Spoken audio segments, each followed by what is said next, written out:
All right, cool. It's recorded. Right, let's share screen. So there we go.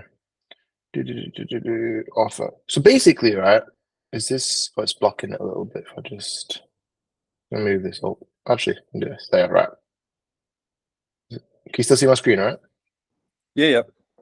Cool. So this is basically the whole like scenario.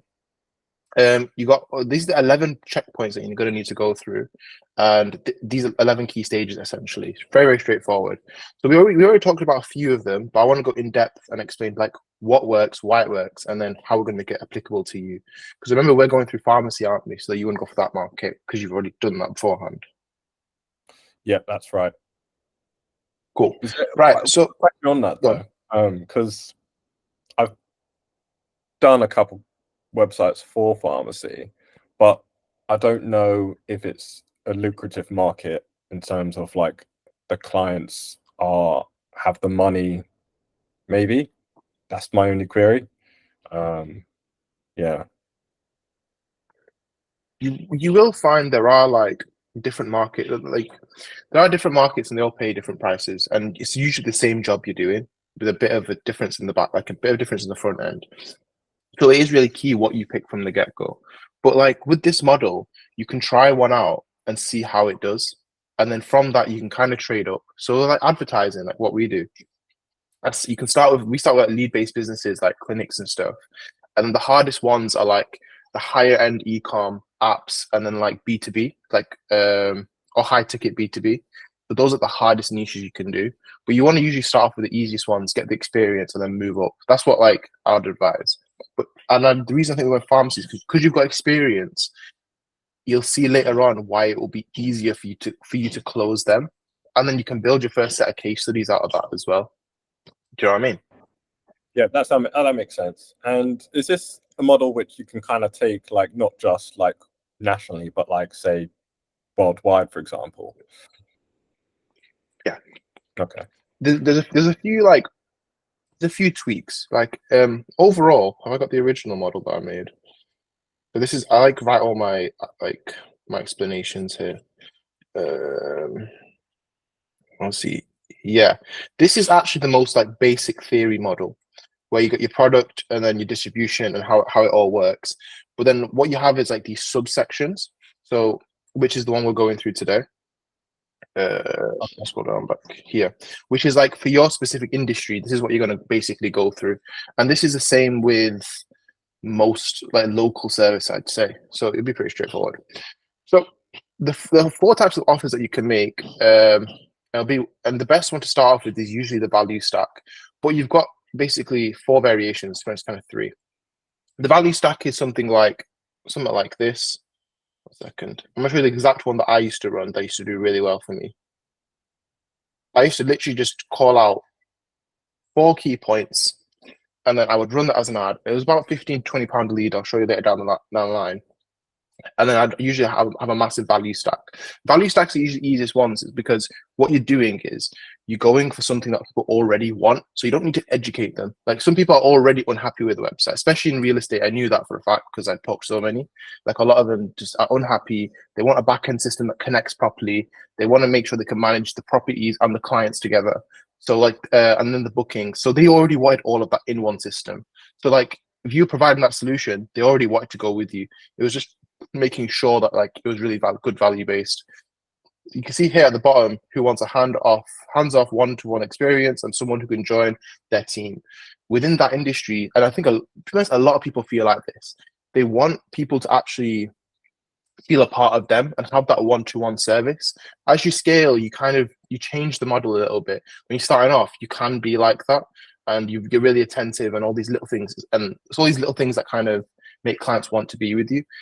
So, and a keyword here is hands off. Like what a lot of website agencies tend to do wrong is they'll send loads of variations. They'll kind of overload the actual client, which is not what the client wants. The client wants a solution and maybe 3 iterations. So what you really want to get good at is your consultation process, making sure you understand everything from start to finish, or having a good journey for them to go through. But this is the exact ad that I used to run.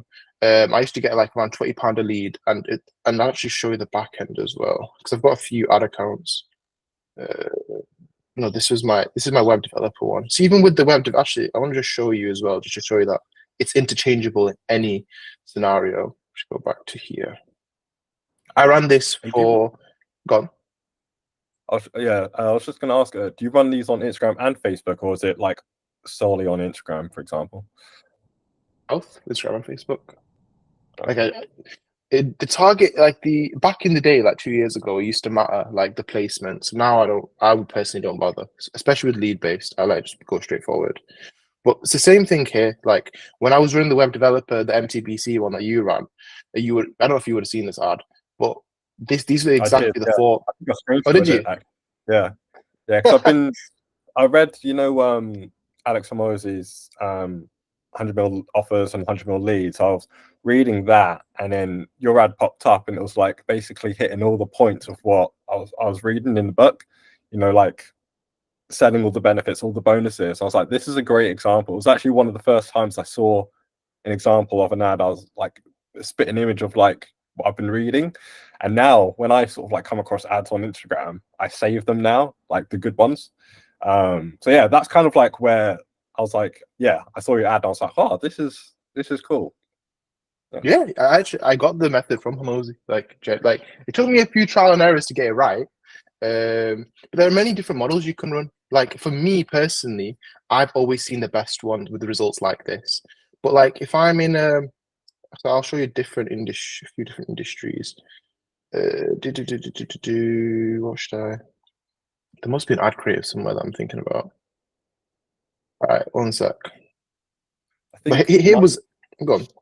Is that I created something similar, but it was business owners, and I feel like I just wasn't niche enough.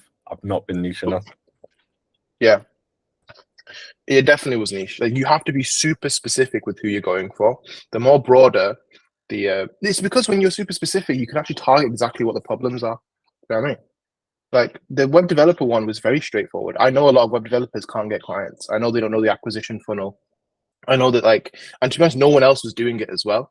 And you can see here, I think, how much did I spend in this one ad account? How much did I spend? I think I spent like $3,000 or something. So yeah, I spent like $3,000. And the best ad that did for me, you can see as time was going on, I made a few different variations because I wanted the lead cost to go up. But starting off, like I think that ad smashed it for me for a while. And I did many variations of that ad, but it was just that one specific one. And what you tend to see is in the B2B model that people want it very straightforward. They don't want no like sexy or advanced creative. They just want to know exactly what you're giving to them.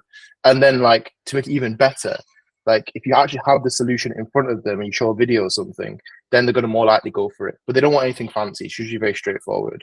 The only difference here was, yeah, even here, like eventually, I think I ran another variation of this ad. It was just like a phone. And it was again, oh yeah, and I had SaaS companies at that time. It was the same thing. It's a very straightforward process. The only difference I did was as time was going on, I was getting loads of unqualified leads. So if I scroll to even here, I used to have about 9 questions before you'd finish out. So it was already quite hard to do. But I wanted I used to ask for only these types of clients here. So I still did have I don't have much money to invest. Still had that, but I just filter out those leads and then teach Facebook the system. We'll go through that a little bit later on anyway. But it's the same model you run, same model in like essentially all thingies. Go back. Sorry, I'm getting used to this new arc it's called. But yeah. But the key thing as well is, and this is what Hormozi like. I studied his old content. You want to make the product and then just give away the service completely for free, and that's what I used to do all the time. And what you want to do is like the free mobile app and everything that I used to give with the CRM system was already pre-made. So this is, remember I told you something called Go High Level? Sorry, say that again. On the call we had, I mentioned to you something called Go High Level. It was like a pre-made CRM system. Yes. Yep. So this is it itself, right? So the Go High Level is basically like a white label thing you can sell to clients as an agency. So because it was pre-made and it also came with an app, I think it was about £1,000 a month or £500 a month, depending which plan you got. I could then leverage that. I'm like, I'm giving you an app, I'm giving you a CRM system, and I'm giving you a website, and I'm giving you the app for free. And for them, an app seems like, wow, that's insane value. I'm being for like a real estate client, they would have never even considered that. You know what I'm saying? So it's like you're getting all of that, and they didn't know how the back end worked. Just the perceived value was really, really high, essentially. Yeah, man. Yeah, that makes sense. Yeah, yeah. I'm just thinking of how I can sort of like frame what I offer in a similar way. Like I have a backend, like a booking solution, booking site already under the hood, so I could like build them the website, and then they get a booking site for free or booking system or something like that. I'm not quite sure. I'll have to think about it. Bro, sometimes it can just be training. Like when we're doing driving, this is like our client side at the time. We just did 6 months of direct support and team training. Like, because there's already going to be an onboarding process. So you want to make that onboarding process for them as easy as possible. So sometimes it's just, I think in the book it shows that if you break down what the blocks are and then you make a few things for free and it's almost of it service, for them it just seems insane value. So it's like for you, the first 2 clients, 3 clients you might have, there might be a training process. It might take you 2 hours. But if you and you do the whole process, you don't just do it with the practitioner, but you do it with, say, their employees as well. Once you've done it and you document it, now you can send that out as like a video training, and then you can scale that up. So it's like you can give that away for free, and that again is just more value on your end. Yeah. You want a new tailored for website, and then this worked for even with the law firms. Here was another variation. I literally found these old pictures. I was like, right. 1 second.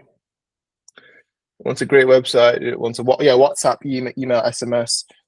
Again, like these key things, like the CRM system, and they're saying, right, I actually have a WhatsApp, email, and SMS. But again, that was what Go High Level produced. I didn't do any of that. But it was like Zoom and Google Meets friendly for law firms. Like they're trying to move more to that model where they're just taking more of the online calls now. So it's like it's just finding those little key things that they care about and that you just re-exploit it. Whereas like when you're saying business owners, you can't do that same thing because, for example, WhatsApp might be really key in one industry, but very unprofessional in another industry. You know what I mean? Yeah, yeah. So that's why. So with what I feel like the most, because again, like, I want to make sure you get the most value from this call. I want to make sure you leave knowing exactly what to do. Why don't we run through a few offers that you could do right now, just so, and we'll kind of work on it together. Yep. Just sound straightforward. Cool. That sounds good. I can probably start with like showing you some of the things I've done so far. Yeah, but they've definitely. been a bit generic and not so like targeted, but it might be a place to sort of like start. Just let me try and find it.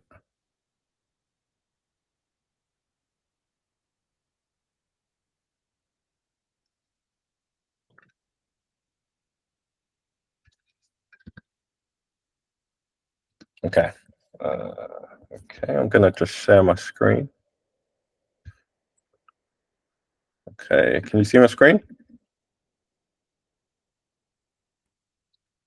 Yeah, I can see your screen. Cool. All right, so I'll just open up Finder a little bit. So here I've got like some adverts that I kind of like created and like. Oh, I think you've only put it to your window, not your entire screen. Oh, got the inception there. Okay, let me try my entire screen. That's better. All right, can you see my screen now, my Finder? Yeah, I can see it. So this is an ad that I created. Obviously, it's quite generic. It said entrepreneurs, are you sick of a website that gets no results at all? And then I tried to sort of like go on a negative aspect and then try and get them to sort of like, yeah, book a call. So it would be like the call to action would be like book a call, and then I tried to add a little bit of urgency and say be fast, limited slots available. So that's kind of like something I've tried. And another one I tried was let's see. Yeah, these are kind of ones I've done at the moment, but like, yeah, they're very generic and not targeted towards like pharmacies, for example.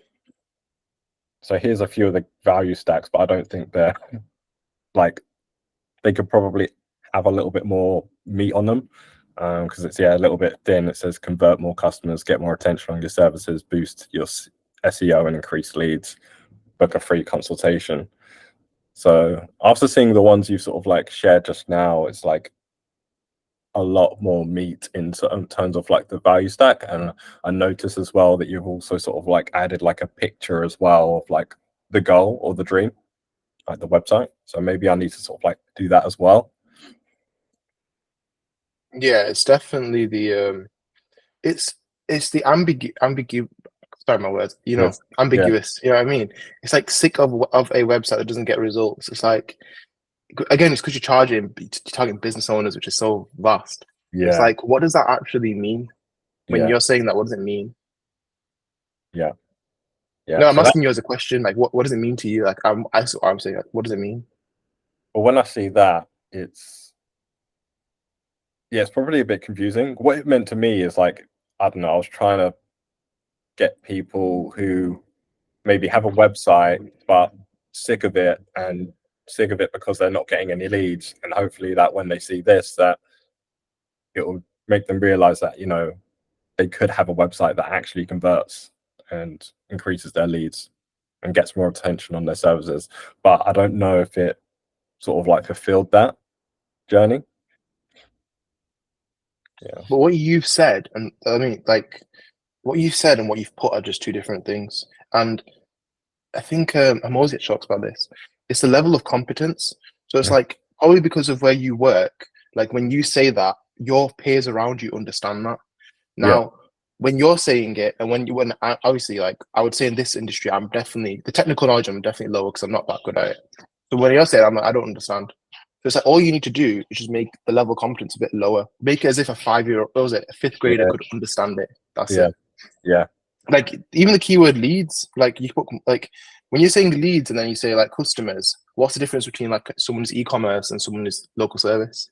Yeah. Whereas I suppose if I was targeting this straight for pharmacies, it would say patients, and they automatically know exactly what that is because they deal with patients for their services. So it'd be easier to sort of like talk in their language. Yeah, Whereas leads a little bit more. Yeah. and there is always money. Like there is back to your other point. Like I remember you just said, like you're unsure if they have money. There is 100% money. You just need to present it the best way for them. And the way Yeah. that I've always done it is when you're bringing this person in, we'll show it. Yeah, you're gonna have 3 offers anyway. So it's like you're gonna have your unreasonably priced one, your regular one, and then your like slightly cheaper one. But it's like I do think in this model you can make quite a bit of money, even if it isn't upfront. It could be on the back end of the system you're building, Yeah. and that's with websites in general. Like websites right now, and this is what you learn as time goes on. Like it's about the trend. It's like what's happening now is like AI and all this stuff. So you want to kind of try and ride that trend. Like the website's just the first thing you get them in, but it's what you want to focus on the back end. But I'd say that if anything, the booking system is way more important. This is what I used to leverage, way more important than the actual website itself. Yeah, You it know what I mean? is. Because I was doing a little bit of research for some sort of like cold outreach, and I got like 100 pharmacies down in like an Excel spreadsheet, and with their websites and email addresses and things. And a lot of the websites they have don't allow patients to book their services. A lot of the services that they actually provide aren't like really communicated on their website either. Like some of their high ticket services like blood tests and travel clinics and that sort of stuff is absent on the website, and if it is, it's difficult to book. So that's why I feel like I'd be able to come in and be able to sort of like provide a solution that actually brings them better business. um yeah, that was my thinking. No, you're completely correct. Like, and you know what? The thing is, you're taking time out of them, and you can see this is what I like to do. Like, with me, I like to position myself and making other people more money. Like, that's the best one. So, in your scenario, you're decreasing the effort for them because you'll change it, and then you're increasing the potential revenue they could get. And it's like, and then you're giving them a system which makes life easier. Well, why wouldn't I go for that? This person understands my industry. This person's gonna make me more money. Like, and it might even take you for the first time. Like, and this is honestly, like it might take you through 6 months to get it right. But once you've got it right, you've got the model down, then it's easily scalable, and then you can charge really premium prices because of how good you are. But at Yeah. the beginning, like it's a bit techy, I'll say. Yeah. So Yeah, I mean, like some of the websites I've built at the moment, they've just been live a couple months and they're already bringing in like a lot more money than their previous site. And I did a few calculations that it could be on course to bring them like an extra 10 grand a year. Which, Bro, that's only like, I know it's quite small, but like it's better than like their no, previous that's site, I think insane. nothing. Yeah. That's your case study right there. You've got proof of it, isn't it?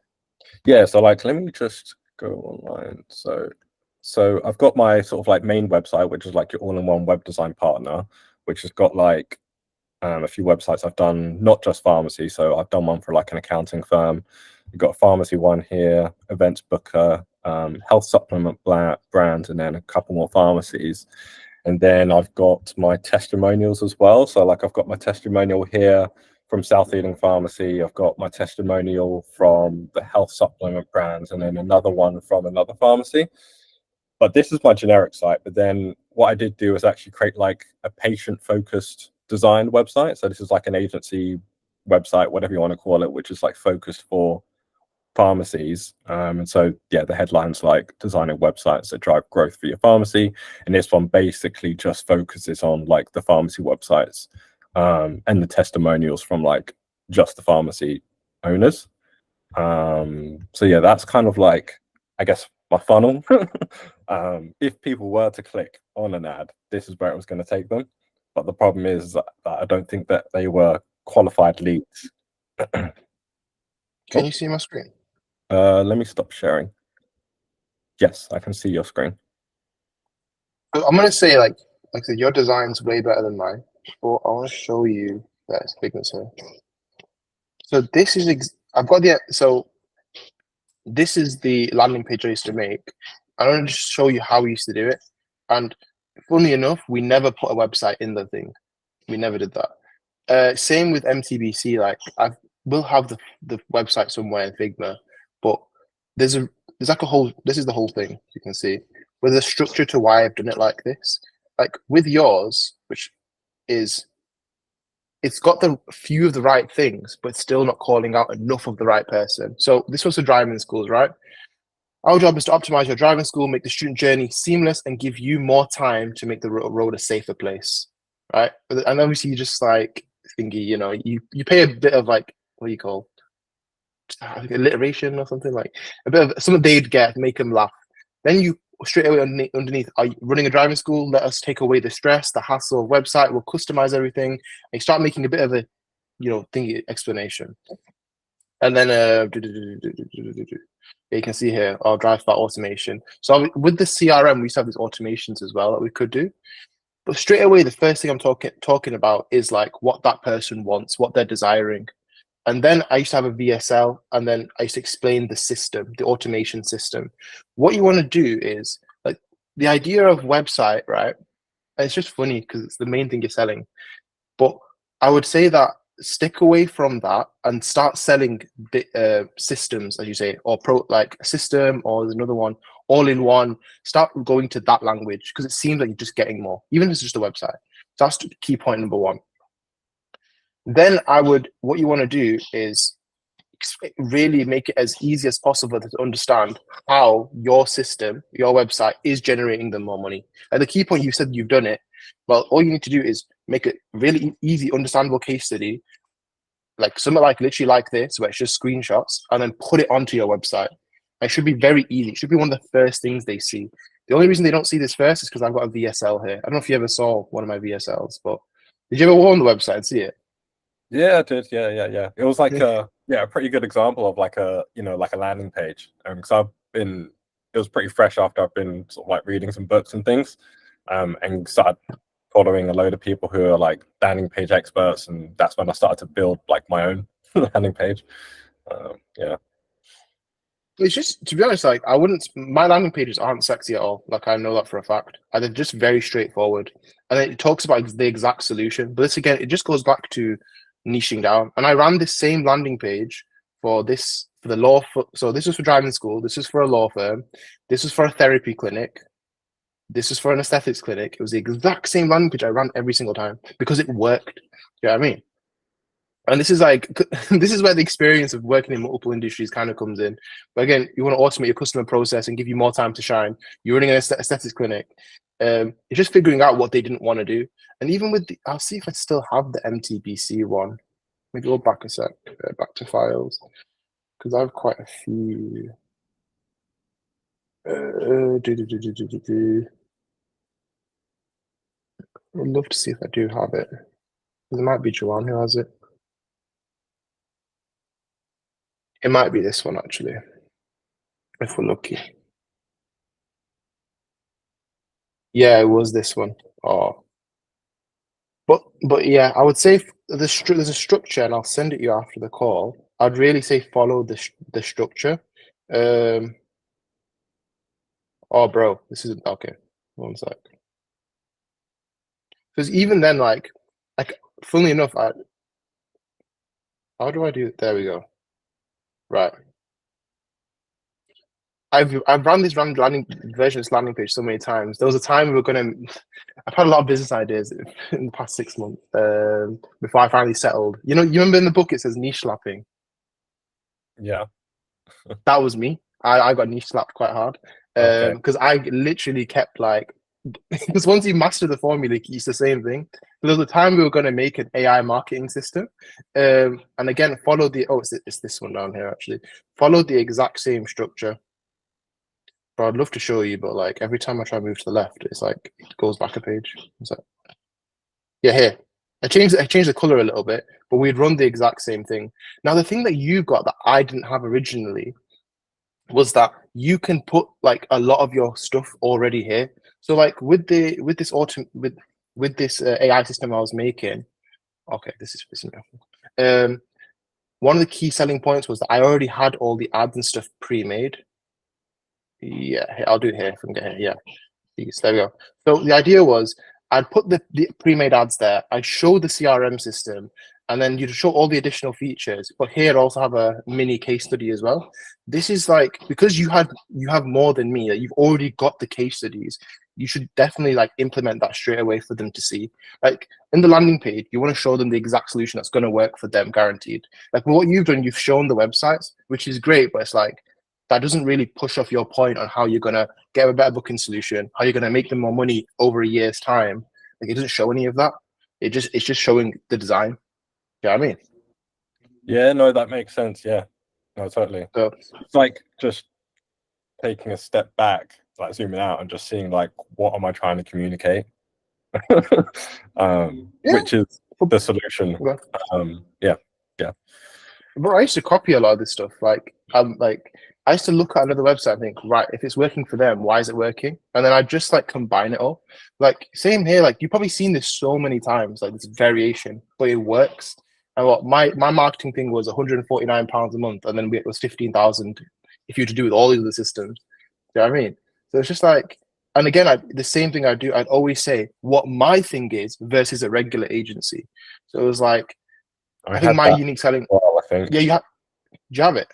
I think so. Yeah. It's on my main one. Again. Yeah. Let me go back onto Google Meets. Wrong one. On my main website, which is like your all-in-one web design partner, I've got benefits of working with me as your new web designer, and then like what you can expect from other regular web designers. It's not side by side, but it's like stacks on top sort of thing.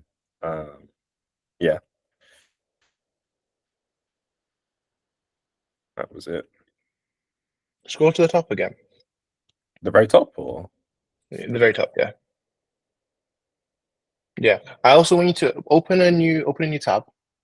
Yeah. Search in Imperium Agency. That was this one here. Yeah. The this is free growth call. That one. Oh, bro. Hello. There we go. Is it this one? Yeah. Go back a page. Imperium Acquisition. That one. Okay. So this is for a different model in it. Charlie Morgan, yeah. isn't it? Oh yeah. Literally, I originally my first ever VSL, I copied this start to finish, but it worked so well. And always following this structure, no matter what industry you're in, tends to convert. So it's like, I know. Let's show me the top of this again, and then let's go to yours. Yeah. You're all in new web design partner. Like, can you see from the get go? Can you see the difference? Yeah, it's No, not no, as specific. show me a Would you want to specific go one. pharmacy one? Yeah, designing Yeah. website that crack growth for your pharmacy. Right, the headline is good, but let's go back to his for a second. I think I could do some comparisons. The other one, not this one. Yeah. So he goes, agency owners, consultants, blah, blah, blah. You're one step away from getting, and there's the desired outcome straight away. You need to put the desired outcome straight in their face. That's what you need to do. Then from that, like he's got a VSL. Fair enough, you don't need a VSL. I've seen other examples where they've actually got the software and you can actually interact with it on the website.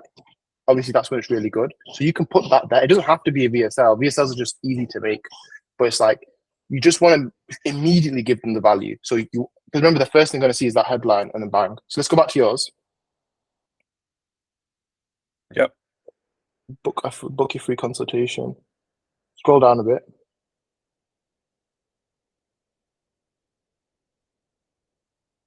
Yeah, our latest pharmacy projects. Yeah, it's definitely communication of see the reviews are really great. That's what I think you smashed on that.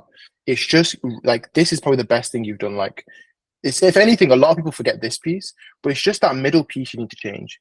That middle piece really needs to reflect what the business owner is going to get from you.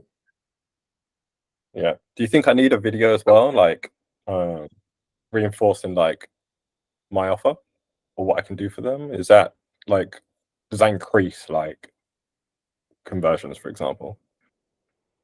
I wouldn't really say like to be honest, when I had a VSL, I had more people read the website, and I just made VSLs because I don't like writing.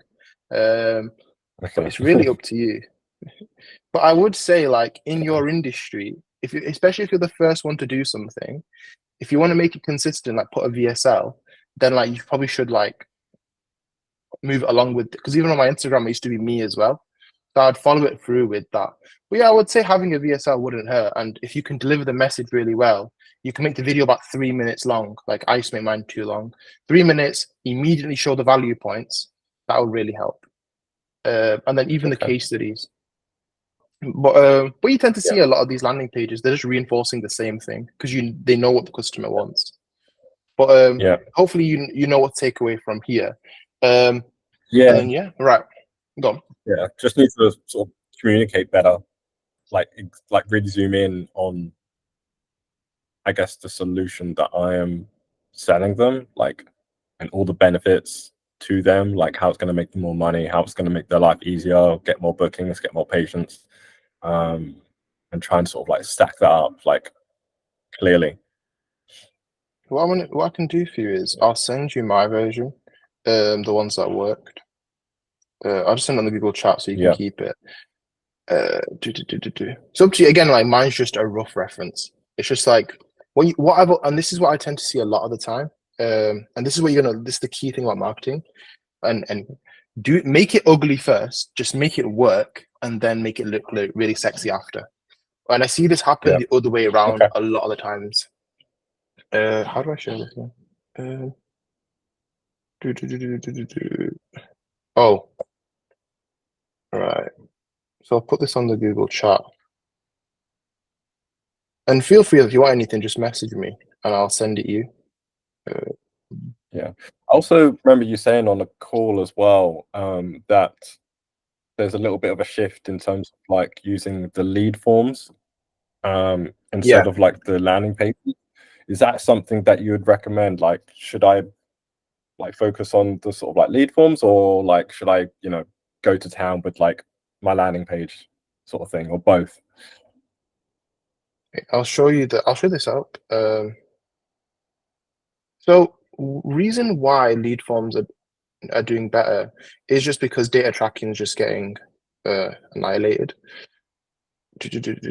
And yeah, so I'll show you the MTBC ones and I'll then show you the one after. Now, what Facebook are trying to do is they want to keep everything in-house, because when someone's in-house and they're using the app, they can actually track every data point. So it wouldn't surprise me in a few years if like they release another thing which is like lookalikes of people that have filled out your form, or more specific, like someone's got to a certain stage of your form, which they don't have right now, but they will. I have a feeling they will eventually. And the reason why I've got this confidence is because if you scroll down, the way that they've been making the lead forms now is like, for example, they've made like rich creative, so you can actually really customize and everything. And then you have conditional logic, which wasn't always a thing. Go here. Is it going to come up for me? Conditional logic. Yeah. Do you know what conditional logic is? Yeah. So if this, do that. If not, do that. Yeah, literally. So, but because of that, you can manually teach the system, right? If this person gives this answer, take them to the no section. And then the system is learning like, right, this is the client they don't want. You know what I'm saying? And you tend to get cheaper leads. Don't get me wrong, you get more volume and the quality does decrease. But then it's like, what a lot of people will say online is, oh, like lead forms are shit. It's not that they're shit. It's just that you've asked like a one question. Like with the MTBC model, I had, how many clients are you getting? How do you do it? Have you got any clients on a retainer? Like it was the same thing as if you'd filled it on a website. I'd asked loads of questions. And obviously, if I put less questions, more people are going to fill it out. But it was just like, if you do it like this, you'll be completely fine. Now, with the website model, I think I've got an old ad account because I have a few, but I'll just run this one for you. Like when I was doing the real estate ones, here. No, that is. Right, here's one.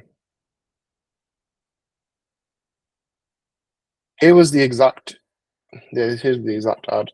And here were the exact questions I used to ask.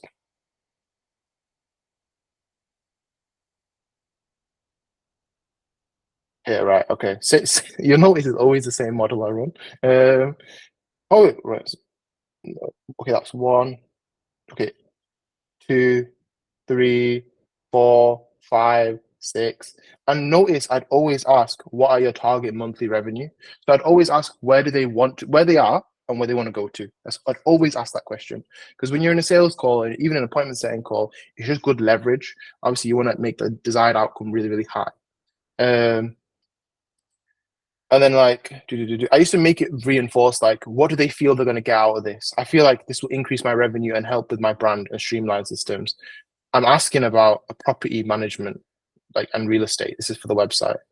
And then I literally ask, how much do you have to invest? And people would say 1, 2, and 5. What you tend to notice is the people who have 700 don't even bother. Like, unless you've got a really cheap offer, just don't bother. But I keep it in there because I use conditional logic. It's optional, you can remove it. But like with conditional logic, it'll knock off the people. Because if you don't have it there, the other people they'll just say 1 to 2K, but then they won't actually have 1 to 2K. Do you know what I mean? Because they just want to go for the cheapest one to see what you're offering. The 1 to 2K people, you can work them up to about 2 or 2.5. And this is your ideal. Like this is your like the 2 to 5K people tend to be the best clients you want to work with.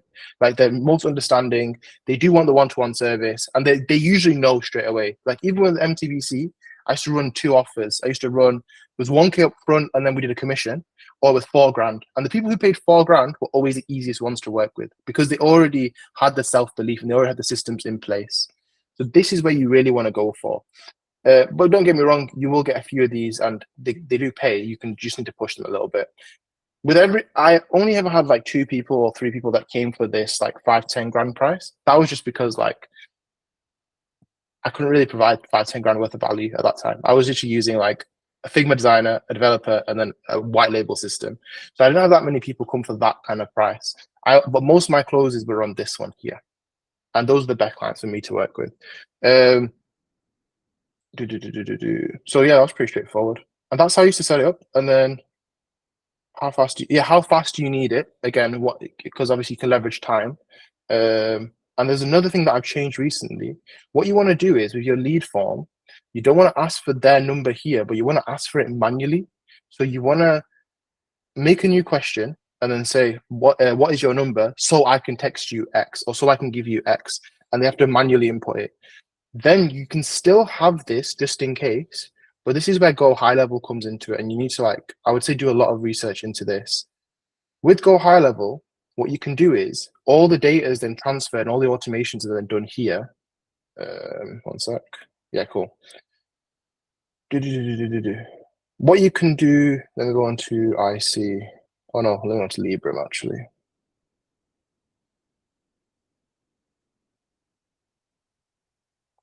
Here.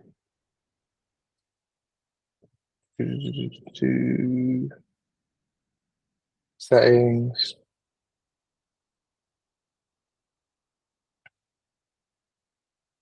Integrations. Yeah, Facebook form field mapping. Here you go. So all the questions I'd ask, this is just going to be for a different model. So the phone number I'd actually ask like as a separate question. But what you can do is have phone number as phone 2 and then phone 1. So phone 1 was the one that was automatically filled out, and phone 2 was the one they manually filled out. And then just in case, like you'll see, like most of the time, like the phone, this version does way better. Like I've seen it, but just as an in case, and you'll see the difference of how many people like they can accidentally have their wrong phone number stored in their Instagram account. So then that gets you more calls. For me, I've never seen that many conversions in email. I'm a phone guy. I like to phone up. But yeah, that's basically it. Then with the automations, so do you know? So you've never seen this at all?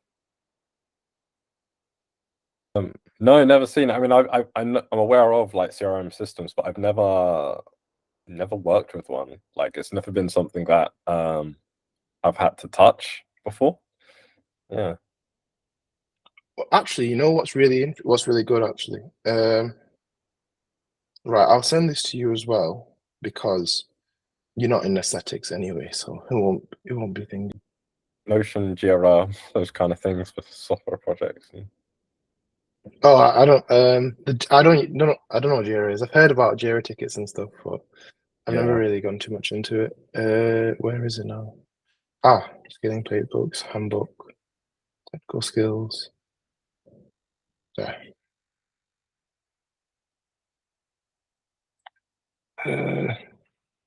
I also use these. Like, I like to make things as simple as possible.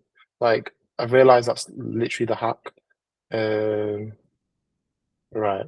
So this video is an hour video going through with like 2 of my team members of how to set up the campaign from like start to finish. Now, to give you context, this is for an aesthetics clinic, right? So I'm referring to that, but you can still take the technical knowledge from it. Okay. Cool, yeah. So that should save you a lot of time on like YouTube videos. If I say anything out of pocket, let me be. One sec. There you go. Take that. But yeah, so what you want to do is connect everything at the back end to Go High Level and have everything automated. So a lot of the automations are pre-made. All you need to do is attach it, but it's just the copy you put. So I'll show you the one that we're running for this one and how I've like done that. Yeah, I think I need help with the copy, like using the right words that is convincing. Yeah. It's what I would say. It's more about delivering on what you say. So it's like in my lead forms, I always say a team member will contact you within 3 minutes. It's never a team member, it's automation. You know what I mean? But it's like it's just if you fulfill on that first mini promise, and like right, oh okay, that makes sense. He actually said that. But I'll show you the timestamp version here. Hopefully it's this one. Yeah, it's here. So like this is something recent I've been introducing. Okay, come on. Yeah. So based off time periods, what I've noticed is with automations, like you want to make it as personal as possible. So it's like you want to like the standard one is, oh hi, you booked in, here's the value. I don't do that, and I personally think at a small scale, like when you're starting out, it's not usually the best thing you want to do. I tend to do this. So I'm like, whatever the offer was, I'll be like instant. This is for thingy. Hi, my name is X. Or hi X. It's Adam calling from this. I just want to say that I've received and filled out your form. Then I would wait like about 0.25 minutes, about 30 seconds or 10 seconds, and automatically another message is going to get sent. Reason why is when you send out a first message, it's going to come up underneath. Oh, feel free to not reply to this, or DND, because it's an automatic message. You have to send that. But the way to go around that is you send 2 or 3 messages at a time, so it looks legit. So then, like I said, now introduce myself properly on call. I want you to think of me as your personal assistant. My job here is to get you to where you are and where you want to go to. I would change it a little bit around more about your solution, but this one here is just the one that I'm running.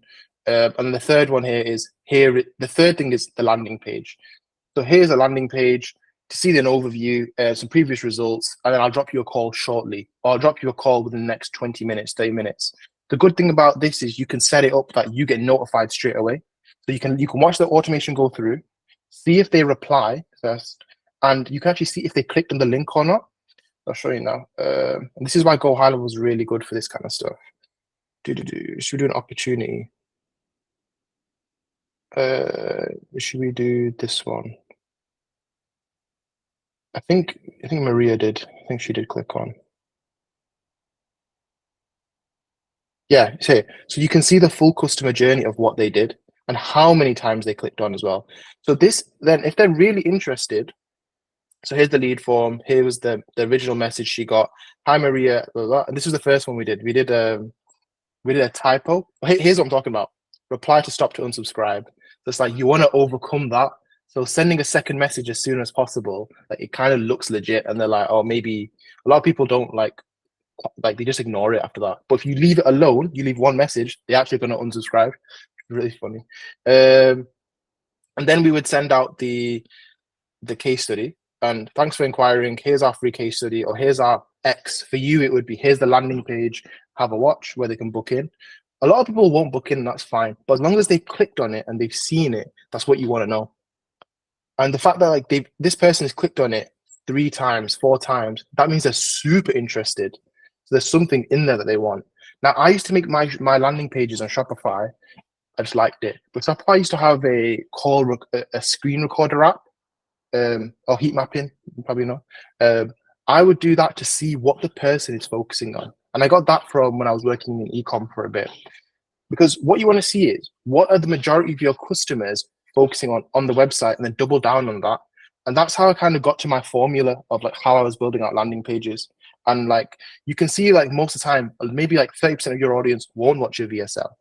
30% are going straight for the comparison. So right, double down on that, make comparison better, essentially. But that's how I used to do it. I used to see if they clicked on, I used to go on my Shopify and then watch them manually and make adjustments.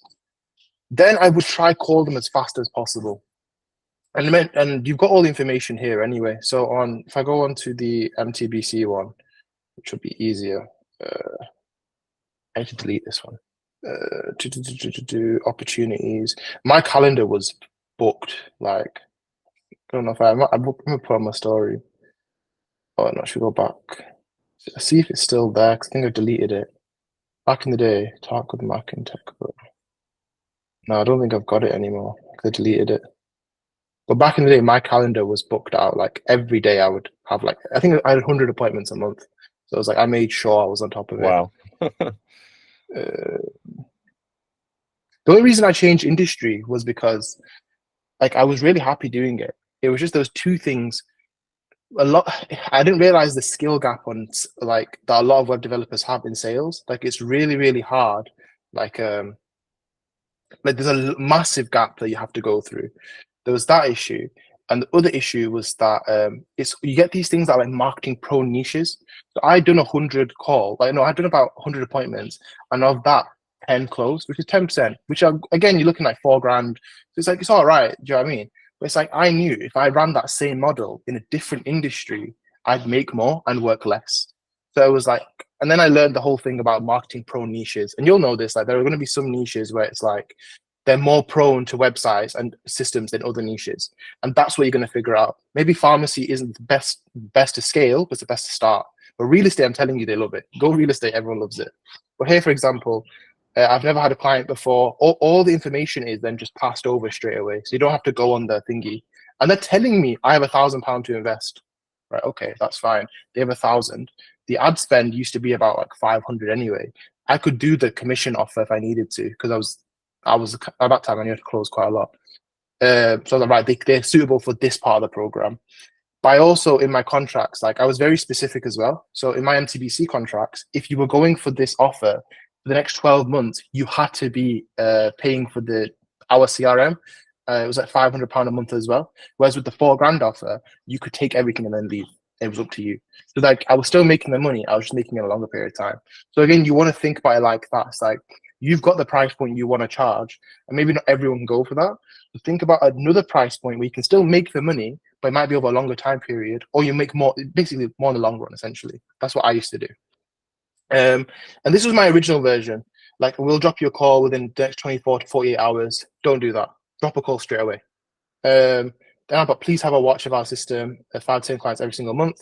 This is probably the worst copy in the world, but it worked because, again, like it was consistent with what I was saying. And then here was the, do you see if this link still works? I don't know. Oh yeah, here it is. There was yeah, this was the original landing page that I had. No, it was this one, yeah. Yeah, it was this one. And again, yeah, if we look at it, our job is to make it, oh no, it's not, I changed it. It's quite funny. Yeah, I ended up changing that. But yeah, you can see here, this was originally what I used to do, and I can see the person open the email. What I would majorly change is having more automation set up. That's what I would. You can see a reply stop to unsubscribe. But this is the stuff that I learned as I move forward. And even then, still doing that model, I was still booking in people. But I just want to give you the most recent one, which like where you get more clients in. Right. So that's Go High Level. I'd say definitely use it. It's about $97 a month. It takes about a few hours to get like used to it, but after that you should be fine. And it's like it solves a lot of issues. It's not the best software in the world, but it's the one that it just does the things that you need it to do. So don't like look at like the email marketing and shit. It's really bad. But everything else is all right. Like the CRM system, the automations are quite good.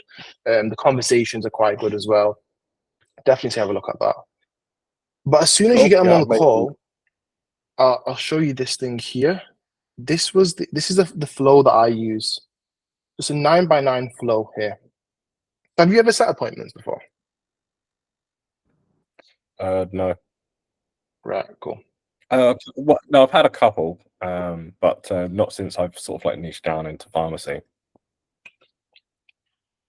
What I tend to do is I run this 9x9 flow, and I kind of do appointment setting and half a consultation, not the full thing, but I really get them invested. What a lot of people tend to do, which is wrong, is they'll ask for the name, ask for thingy, say, are you available? And that's it, and book them in. That's not going to work. People are just not going to turn up.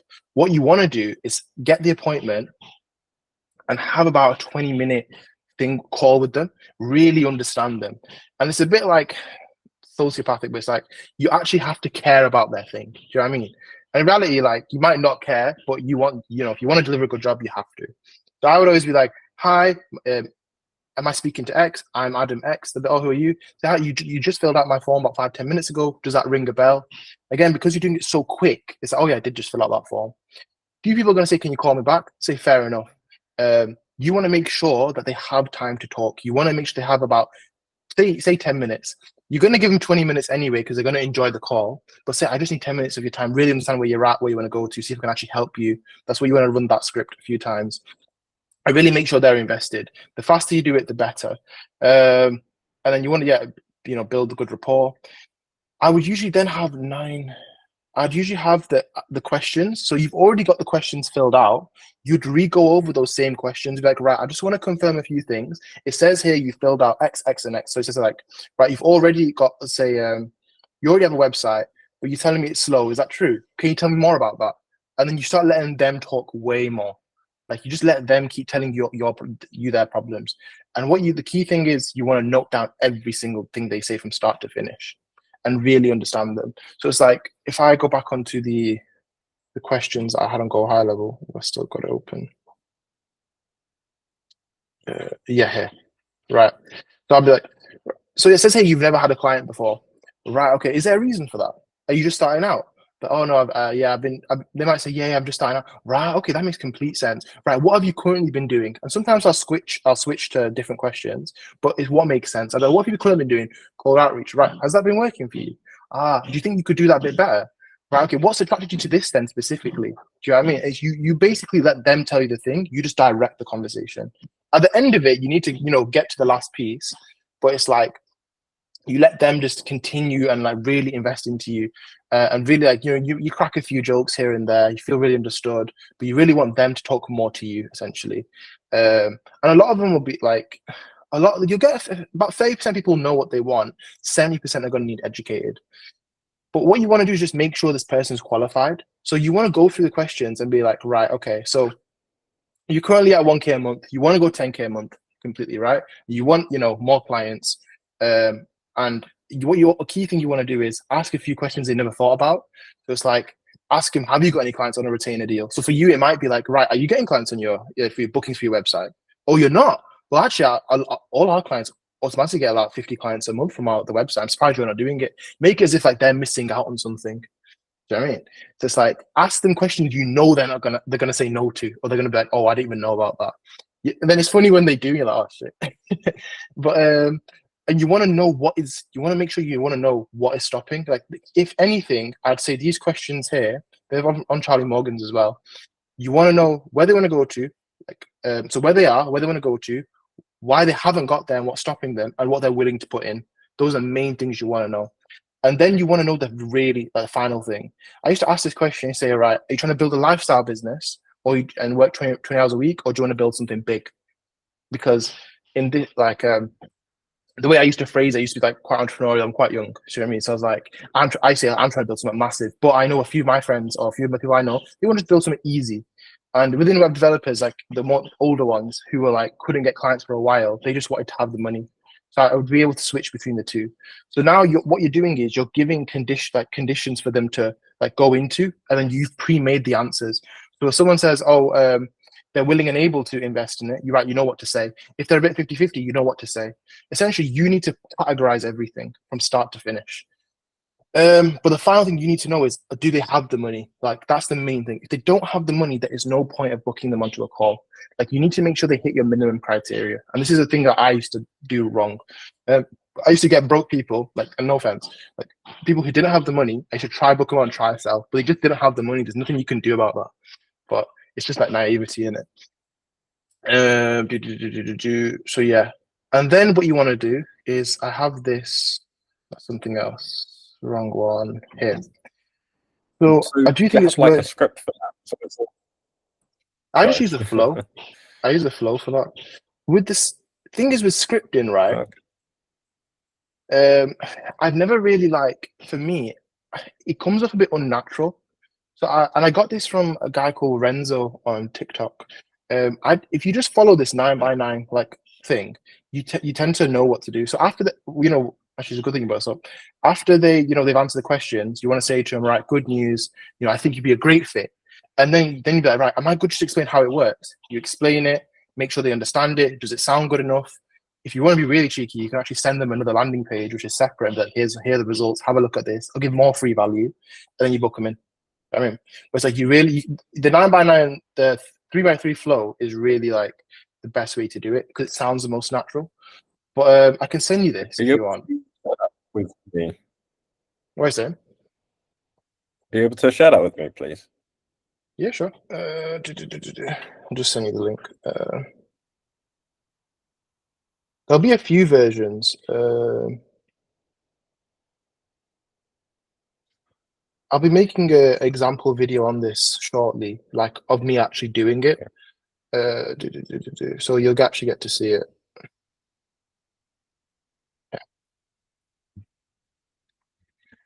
Nice one. So yeah, I've run through that, book them in.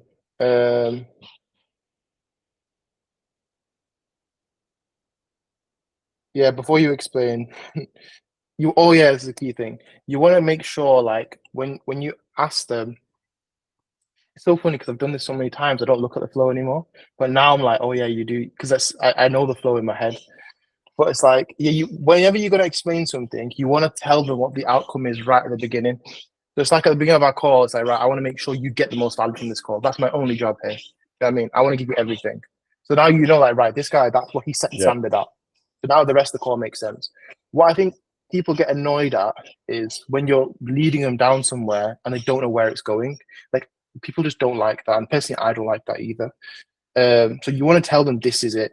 And if it's the right client and you've got the right offer and the right solution, they'll be so interested. Do you know what I mean? And also they'll feel like their time isn't getting wasted. Even if the call ends up being like 30 minutes, 40 minutes, it'll feel like 10 minutes to them. So that's what you want to make sure. You want to get seamless. Yeah, what's up? What do they think? Remember, the hardest thing is I have this problem when I'm explaining. What you want to do is make sure that when you're explaining something, try get them to re-engage. Now, when you run through it a few times, you know what they're going to say and at what points. Like, you know when to take a breath. When you start out, like, you won't know. So the best thing is just stop every, like, say, you have like 5 sections, stop every section. That you get that. Makes sense. And then try always, key things, try relate it back to their problem. Not everyone's going to have the same problem. You get the same 5 or 6 problems, but you just need to make sure it all relates. And this is where you might manually do it. When you've done that, the key thing you're going to want is this. So now with MTBC, I never did this because probably because I was just inexperienced at the time. Not MTBC, when I was running web developer, like do my own web developers back in the day, and MTBC. But I would advise, basically, right? Let me close this. This is showing this is showing the exact process from start to finish. So, for example, how many people clicked on the ad? How many leads have you got? How many of those leads got the message successfully? Because not everyone gets it. How many of them replied? How many people saw the landing page? Conversations, appointments. You know, how many people closed? How many people turned up? All these things. You want to track it from start to finish. And then you want to know what your cost per thing is, because your cost per lead is great. But what's, for example, let's see, we should do this one, cost per close. So if I do this divided by how many closes I got, right? My cost per close for, did I seriously just do that? There, bro. Okay, I'm not having this mess up again. There you go. So my cost per close here is £47. So I know, right, if I scale this up, right, if I spend every £47 I spend, I'm going to make back, how much am I making that? £500. So it's like, right, okay, that's a 10 times return. Oh, I think that's a 10 times return. Yeah, it's about 10 times return. So it's like, this is a great model for me to scale up. So if I see these ones. And then you can also see where the errors are. So £40, but then I was making a 6 times return, and then £47, I was making a 10 times return. So, right, what's the difference here? Why is it this month? What did we do here? Like, I spent £130 and I made less. What's happened? So, and then you'll tend to see, like, right, it's usually creatives, usually offer, usually some change. And what you always want to do is record your calls as well and go through them at the end of the week. So these are key things I would say. This is just for tracking anyway. And then I don't think you need any of this stuff, but yeah, this is a prediction. Like, I use this as a prediction model. Like, if your cost per lead, for example, is, I think for you, it'll be like 20 quid. So if it's £20 a lead, right, you spend £1,000, you get 50 leads. If you can book in, let's say, so if you can close 10% of them, and then of that, the average order value, say £3,000. Margin on web developers is quite 90%.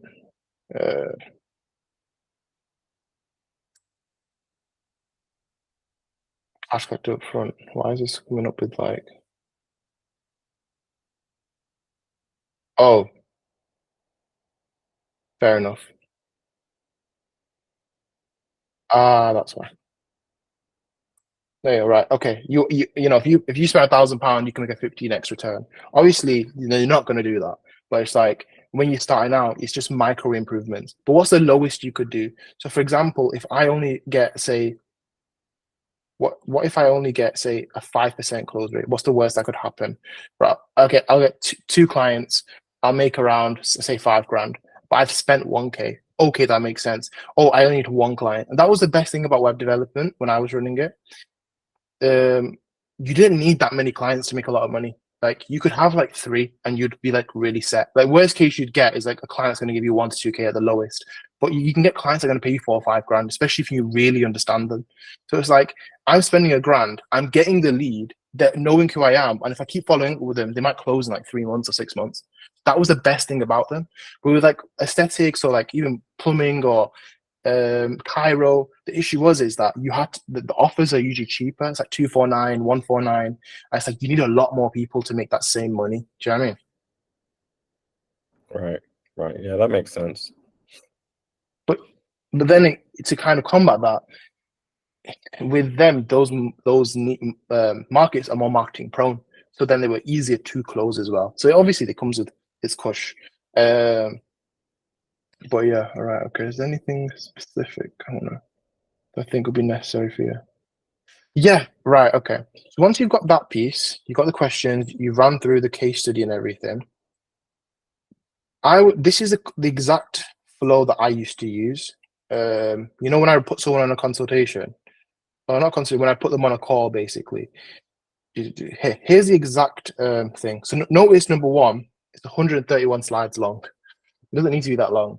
It was just I used to skip through them. So when they'd come on the call, like the consultation, the second call, and this is your closing call you're trying to go for, right?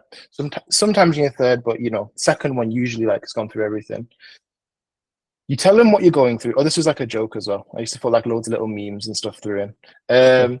So what the first thing you want to do is run through like what they're going to go through and explain to them at the end you are going to close them. Like the worst thing you can do is hit someone with a random price.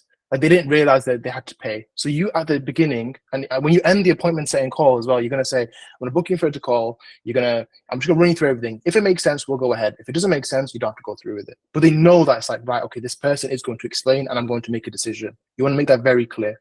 Okay. And then obviously you want to send as much free value as you can beforehand.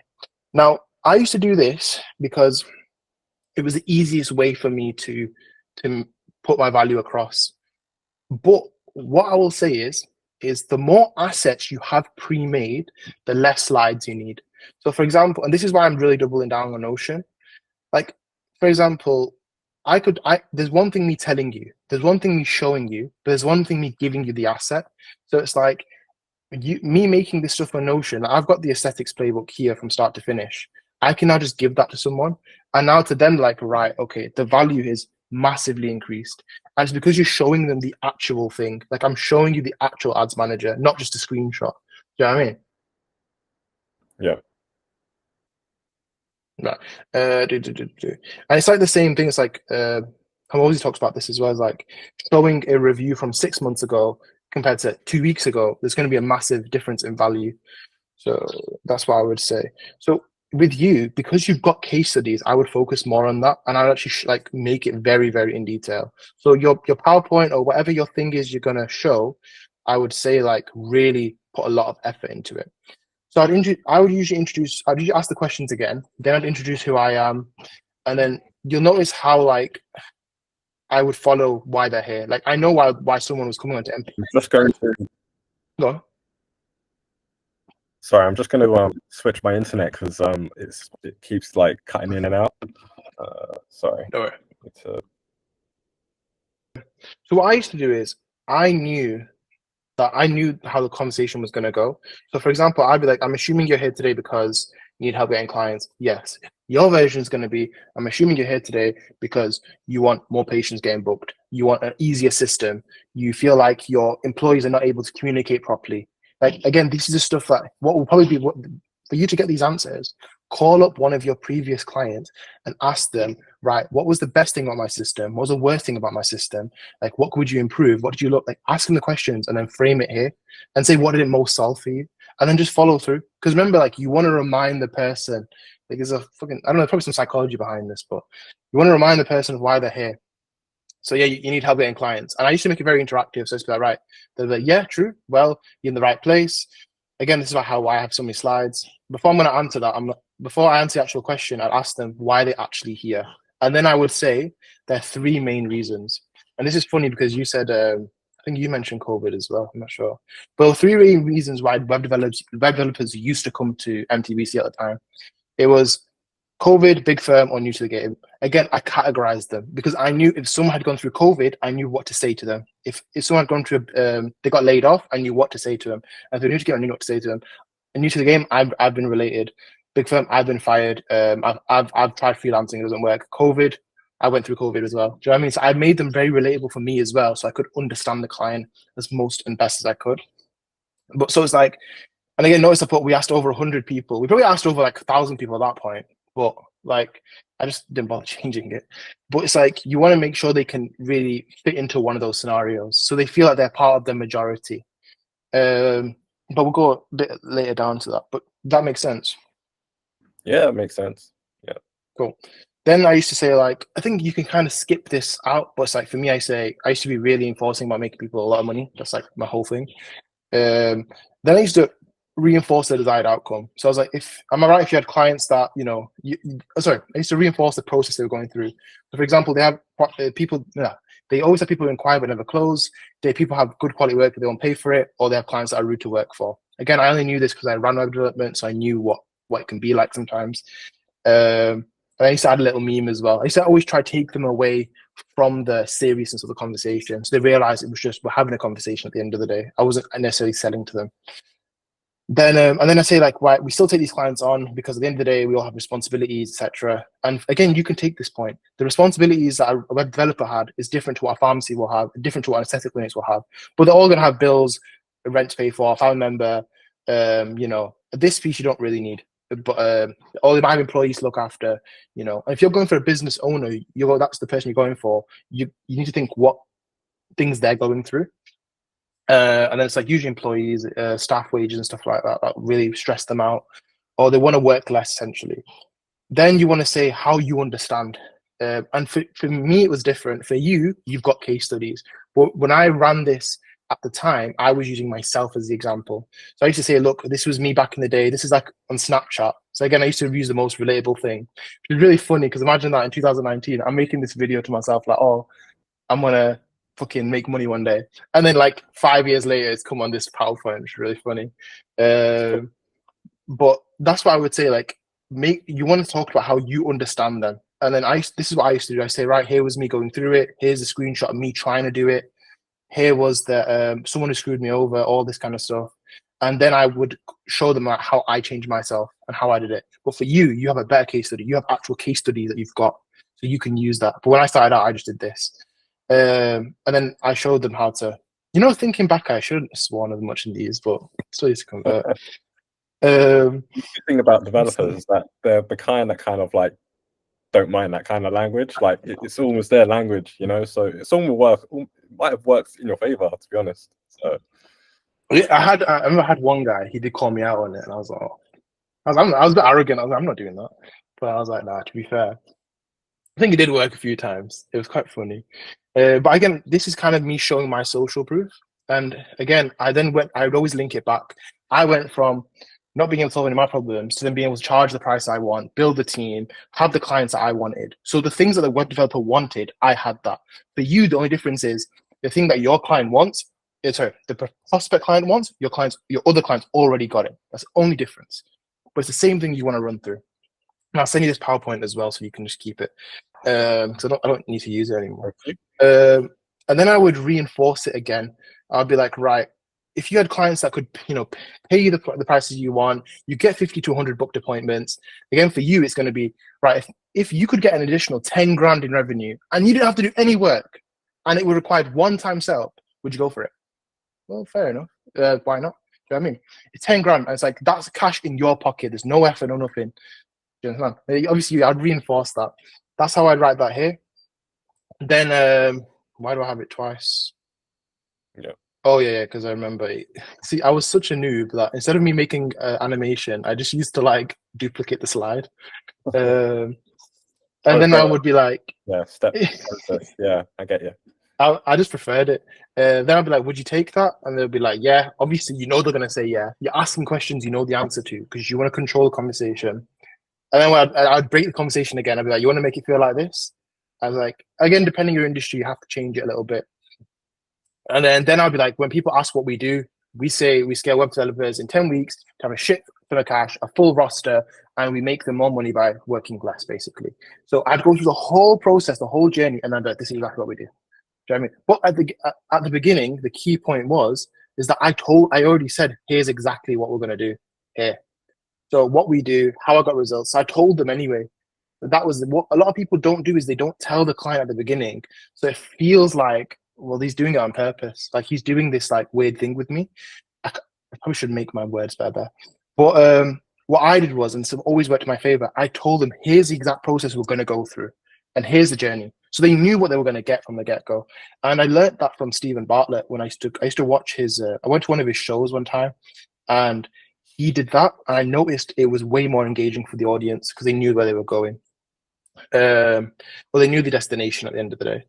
Yeah. So then I would scroll down, then I would be like, right, okay, I would tell them what type of businesses we work with, where developers work with the agencies only, and then I would showcase studies. Like working with other pharmacies, for example. Yeah. Okay. Again, that's your uniqueness. Like, imagine, like, and I can say this from experience. I've worked with like multiple businesses at the same time, and it's very time intensive. If you're only working with pharmacies, you're only thinking about one problem. It's like, if I think about that 12 hours a day, and there's another agency that thinks like 2 hours a day, who's going to win? But you, of course, because you put more time into it. So that's why it works. You want to make it very clear. I only work with your kind. I only want you. I don't want anyone else. You want to make it feel special. Yeah. And you want to make clear you don't work with anyone else. Blah, blah, blah. So this is what was good about me, right? And this is where like you can leverage. So at times I would show my own numbers, but when I started out, like I was like, funny enough, I don't know, I had this thing. I was like, in my first month, I want to make 30K, I want to make 50K. That's all I want to do that. I was like, right. And I had I had a few case studies actually, but I didn't have enough to justify. So what I did is all my other work I had done, I sprinkled it in, but I was still talking about the end result. So it's how I sold it. This was the original one. So I would show like even a different business model, how I took them to in 6 weeks, 10K a month, how I took this client to over 180K a month. I would still show all these things. And I would tell them about, look, I'm just showing you I've done this in multiple industries, not just yours. And now I'm specializing in yours. So it worked in my favor. Now you don't have to do this. This is just what I did at the time because I didn't have enough case studies to start off with. But then when I got them, it literally became easy. I didn't have to run through the PowerPoint every time. And then at the end, I would then show them all the feedback and everything. And again, this is all stuff you have on your website anyway. But I would actually, the videos you've got are better. The more like, I would literally show those videos. I'd send it to them. I would let them interact with it. This is all the stuff you need. Show all the feedback. And then after, I would then show them how we actually did it. So for me, and this is what I've always found, give the solution away. Like, just give it. It's fine. Don't like hold it back. Even if it's like you tell them exactly how to do it. Because even if they try to get someone else to do it, and I've had this happen, someone's tried to replicate my formula, like it's not even that hard. It's just that they just don't know how you did it. And it's just the years of experience. For me, I have 2 years experience, but I used to do this like 14 hours a day. Like I would wake up, I'd set appointments, I'd do calls. I would like just keep on top of it. Like someone else execution across your same slide or whatever it may be, or same formula, but they're not you. Like it's yeah, that's pretty much it basically. 100%. Personalize it to yourself. Like I did this because like I did in swear words and stuff, and I used to add like funny jokes in because that was me. But then my client knew I was being me. Do you know what I mean? So I would 100% do that. But I would then show like this. This is my. I use this photo as a meme on my phone when I'm talking to my friends. So I just whacked it in. It was quite funny. It's got like quite a funny response. But yeah, after 2 years of marketing, blah blah failing, I then gave away the framework on how to make 100K a month, and then I basically then ran through the consultation process. Right. So here's what you can do. Here's what you need to do, and then I would give them away the actual thing. So I'd show them how they need to fill their client off. That's a Mozy quote. Show them what a good offer and a bad offer was. Show them this is what a lot of web developers don't do. They don't have long-term packages. So that, for example, they don't do template renting, or they don't do like performance SEO, hosting, maintenance. They don't do any of that. So it's like, well, we would try to get them onto long-term packages. Usually they give it away for free for like 3 to 6 months, like because they'd make a massive value-based offer, and then from that they could re-engage them. But because they had the CRM, which was the key point, which we'd give to them anyway, that was going to make them £100, £200 extra every single month, and that was no work because it's already done for you. And the good thing about Go High Level is you could change the branding on it. So it was like these like real estate driving structures, they didn't know that. So it was like you were making money continuous You get what I mean? Yeah. And that's why like I really want to push you into that route, because that's where the real money was made. And then once you've got the clients coming in and you've got consistent cash, then I'd be like, right, okay, now you want to try charge the higher prices because you've got such a massive amount of deal flow. And then I would show them that. I would then I would say, right. So I told them the infrastructure. Here was the ad. With me, I'd actually go off the thingy and I'd show them the ads manager as well. So I'd show them all the things back to front. And I think for you, it might be worth doing the same thing, like, but based off revenue targets. So show like somehow showing the revenues there and making it legit. And then I would be So like, right, then I'd go on. For me, like I've implemented like SEO. I've been reading like a shit ton of like SEO books and like implemented like SEO on like the pharmacy websites. And I guess obviously I could probably like share screenshots of like, I guess the SEO Google Search Console, like seeing like any analytics where it's like showing the number of like organic referrals from Google and things like that, maybe. Well, yeah. Well, what you want to do is show before, show after with your like SEO, then put your review in there. Bro, remember, like, you're directing the conversation. Like, this is where it's like okay. I'm thinking how I should say this. The skill is, right? Have you heard of the thing that you sell and then you figure out how to solve it? You heard that? Yeah, something similar I've heard of, yeah. So I used to do this like really like when I first started out. Like I used to sell. I was like, right, I'll figure out the ads later on, which wasn't the best thing. If I was to go back, I'd actually I would have learned it properly. But for me, the pressure used to work out. So if you put the before, the after, and then the review of them, how happy they are, even if you don't at the time have the money, but you have the exact financial screenshot, but you know it's gonna work. Like you've got that guarantee, that certainty. You can direct it. You can say, right, well, we did this. We took them here, and here's the review of this person talking. Do you know what I mean? And in their mind, it still gives the same effect. Don't get me wrong. If you just had the screenshot of the money in their bank account, that's gonna it's gonna be less work for you, and it's gonna convince them. But when you don't have that, you just work a bit backwards, and you need more proof to show what you're talking about. Do you get what I mean? Yeah, before and after. Yeah. Yeah, basically. But you want to make sure it results back to their goal. Really results back to their goal. Like I would always show these screenshots here, and then I'd actually go into Shopify. So this one thing, me showing you a screenshot like this, and then if I go into Shopify now, let's go on Garms, for example. Like this is how we started with. Because I do e-commerce with my agency. We do the last 30 days. Do the last 90 days actually, because they launched their brand in. This is the day they launched it, and it's how much we made so far. And then if I go into the ads manager, this is exactly how I would do it. I'd make it so natural. Garms here. I'd show you how much they made yesterday. So it'd be unreasonable that you wouldn't. Obviously, I actually do this stuff in it, so like it makes sense. But it's like, but you do web development, so you'll know all the nitty gritty things about it. So, for example, they got 19 purchases, £9 a purchase. I scroll right to the end. It shows me exactly they made 1.3k. You know what I mean? It's like when you're showing stuff like that, it's all this back end stuff that's going to make it work. So the presentation's there to direct conversation, but you want to go off and show them the stuff live as well. But it's like you can't show them everything live. Like I've got so many ad accounts. One sec. Like you got all these ad accounts, right? It's like I can't show you every single one, but I can show you the screenshot of 5 and then show you one of them, and then you'll assume all 5 are correct. Do you get what I'm getting at? So it lowers the effort on your end. Yeah, that makes sense. Then I'll be like, go back to this. Yeah, so right before you want to, then I would obviously talk about your solution. Right, here we go. Before you want to talk about price, run through it, make sure they understand it, ask them any questions, make sure they really see the value, and then when it hits the price objection, here you go. Then you tell them like, right, here's the one-time fee, 4,984, and then I would explain how it worked. And then we'd have the other version, which was, this is the first PowerPoint. We eventually just went to $4,000. Yeah, I remember that.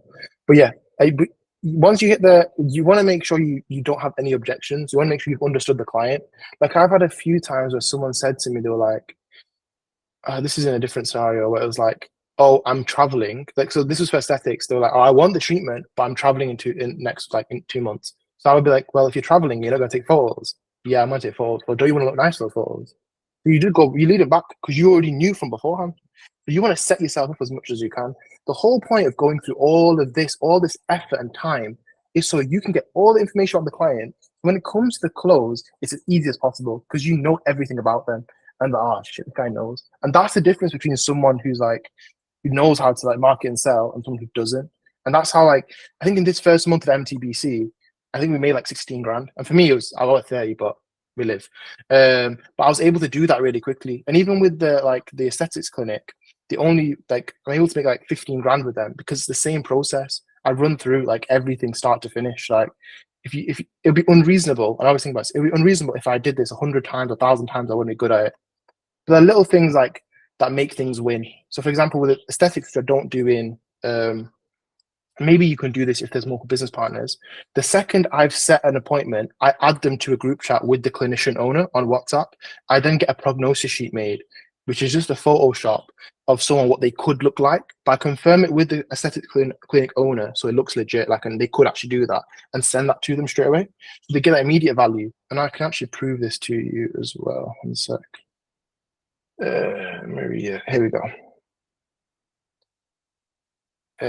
Oh no, there's another one. Yeah. Here you go. This is literally like here. So no, my business partner, I added him in, but this is the difference when he did it. She didn't, I remember she didn't believe it. After I'd had the call with her, then I'd sat down and said, thank you so much for the call today, blah, blah, blah, blah. Then I'd be like, right, and I would direct the rest of the call. And then I'd be like, right, okay, she's booked in, she needs this. Can you give her the immediate value there and then? So it's these little things. Like the framework's always the same. It's just the little things you need to figure out that are going to make you like really great. You know what I mean? Right, I'll Okay. send you this PowerPoint as well. Hopefully you've got some value from this. No, I did. I just need to, I guess, like stitch all together, like start to finish. Yeah, it does. Like it's to be honest, with web developers, it's pretty straightforward. Like it's not as much effort as like a aesthetics clinic, but it's more the practice. Like the framework's there. It's just doing it again and again. With the ads manager, like I'll go back onto we'll do MTBC. MTBC is easier. Go. So obviously, like when you're running like your ads on like Facebook and Instagram, it like comes from a particular like profile. So would you advise like setting up like a profile like on Instagram, like adding content, like free content, and posting? Because I guess, yeah, would you get like less people taking up your offer if they see that you have like 0 followers, for example? What I would say is it's definitely worth setting up an Instagram because one sec. Customize content. I'll show first of all the metric here you can look at Instagram profile visits. There you go.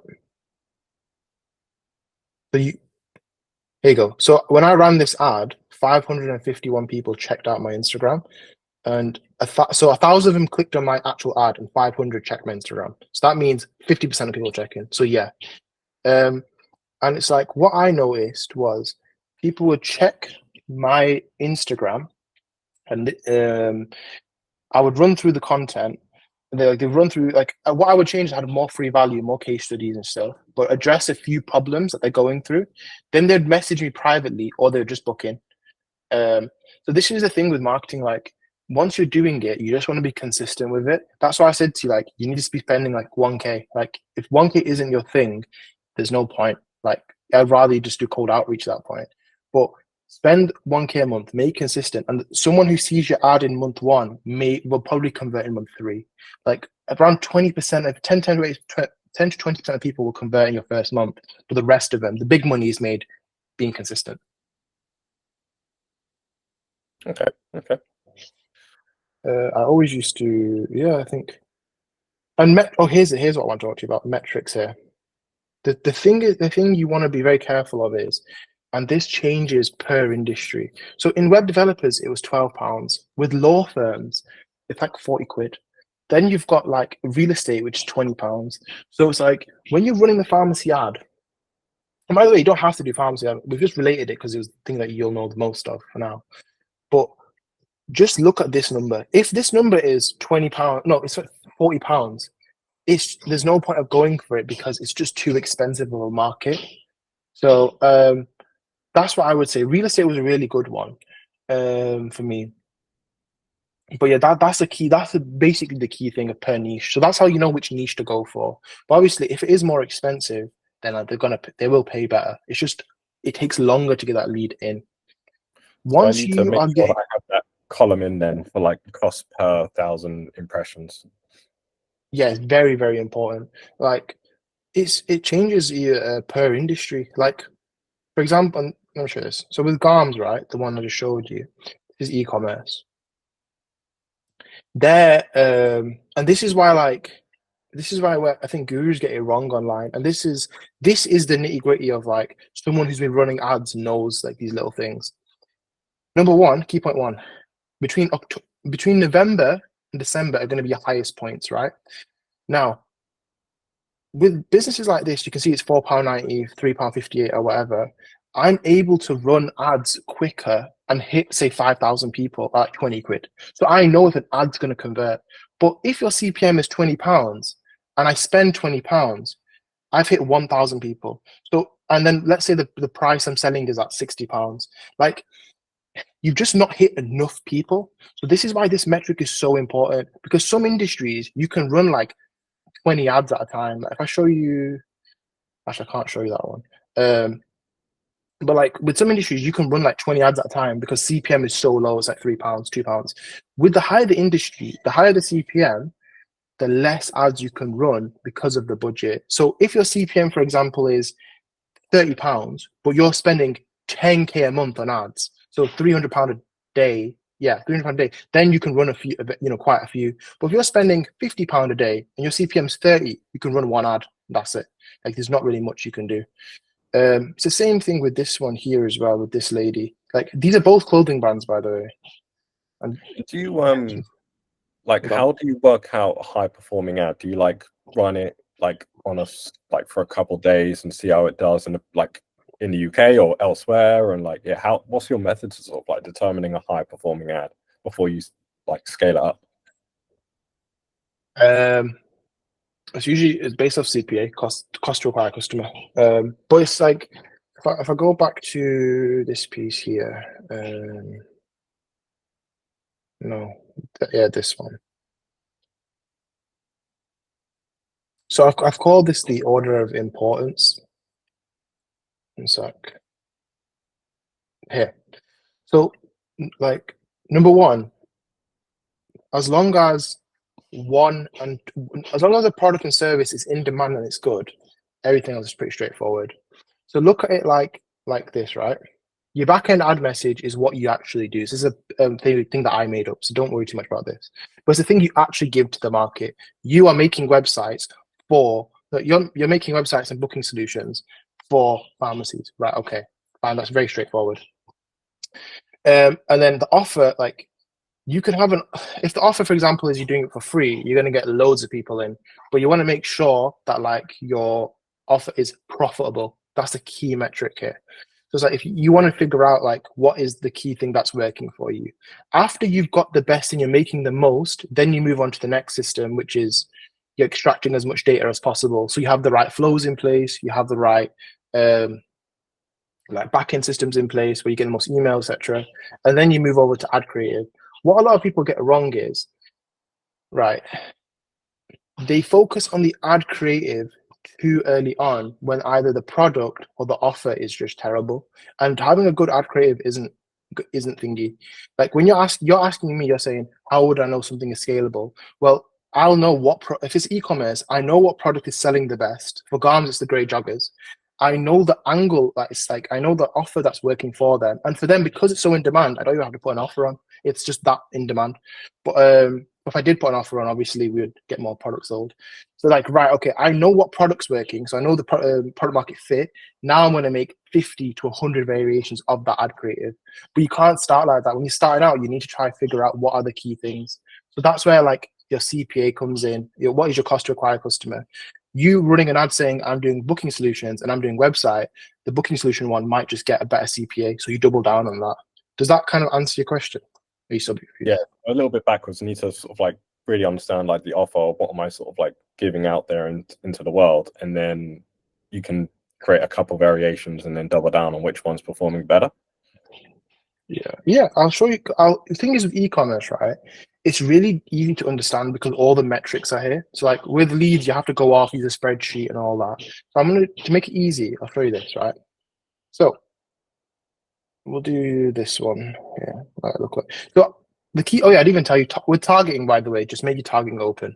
Don't like you can make one open, one interest with pharmacy owners, but literally make it open. It's fine. But Oh, really? that's how I've always. Yeah, I've always done it like that. Targeting to everyone. Okay, not even like ages or anything, or don't bother. I literally didn't bother. But that's why we lead based all about the solution you're giving to the market straight away. Like I guess the ad creative itself will allow people to qualify themselves as pharmacy owners, for example. yeah, you need to let it run, but it will figure it out.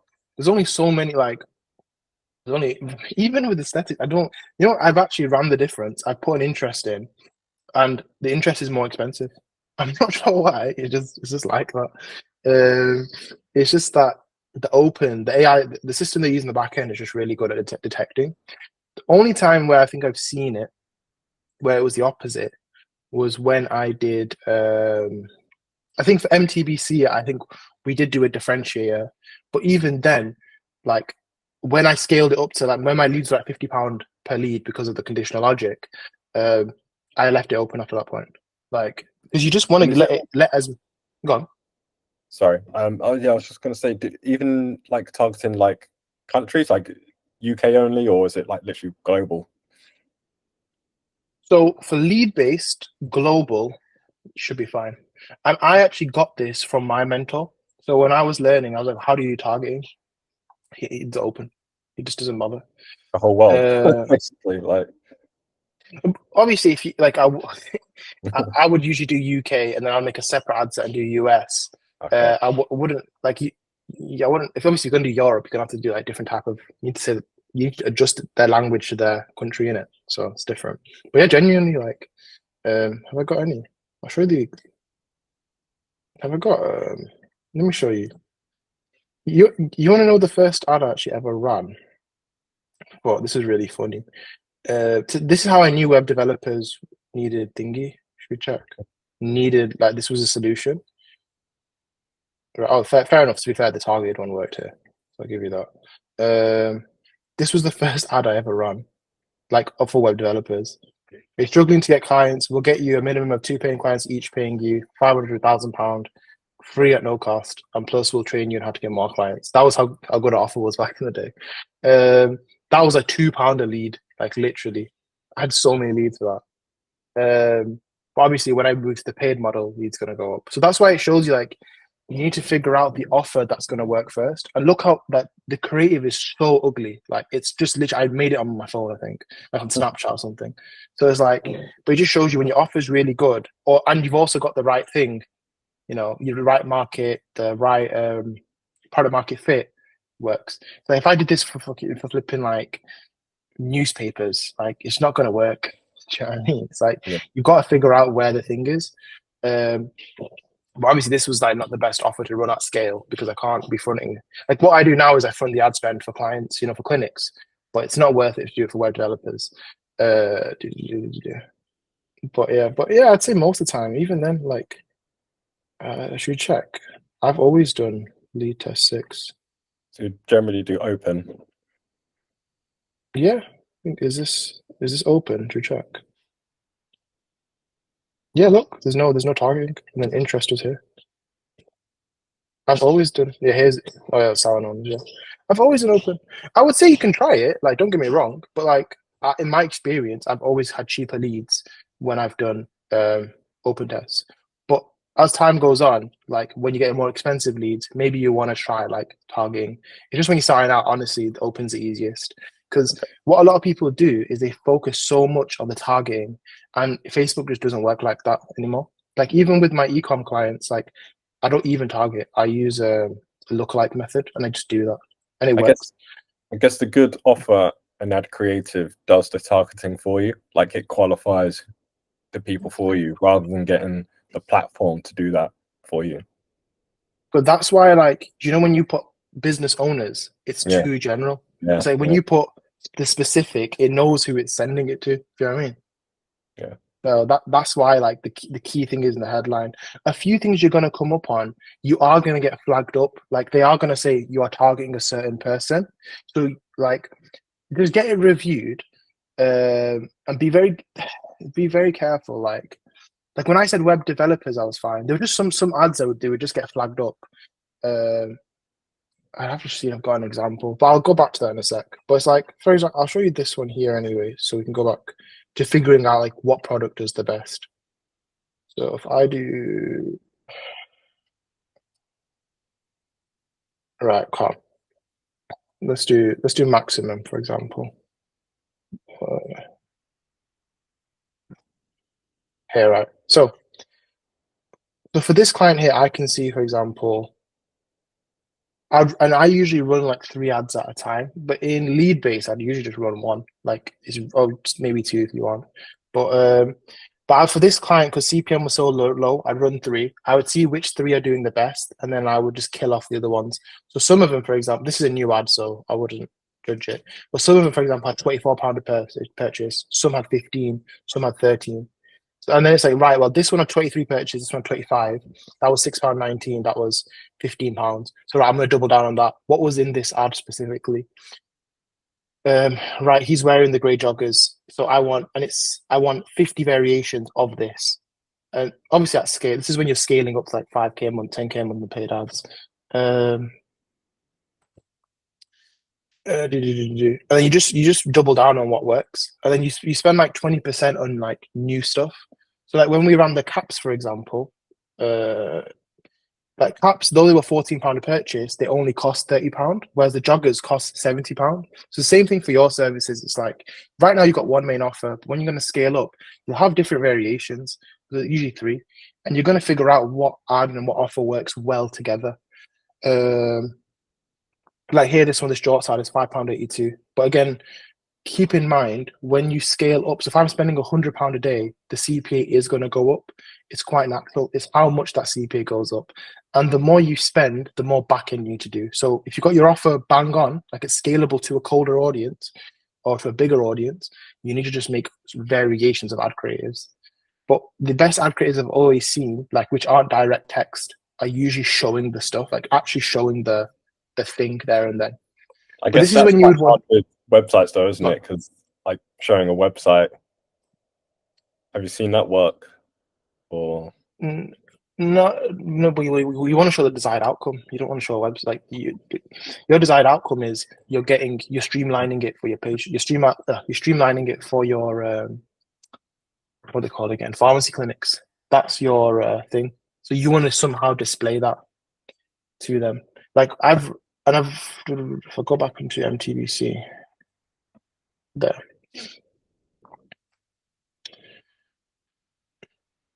Here.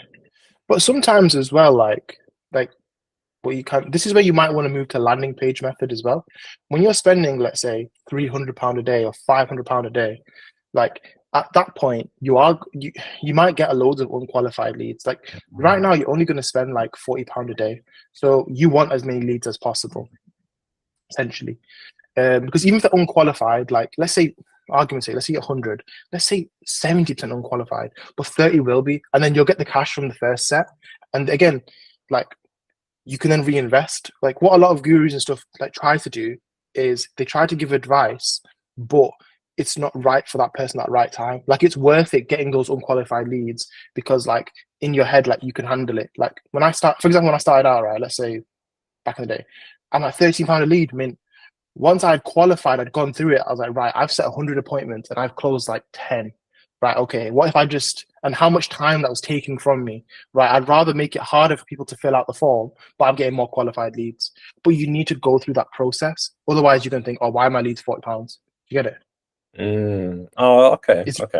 So like like, for example, starting off with like lead form, and then maybe like once you, I don't know, start to scale up and you need better qualified leads, that's when you'd move to the landing page sort of method, because it makes it a little bit more difficult. But then people who really need it will be willing to put in that time to get what they need, I guess.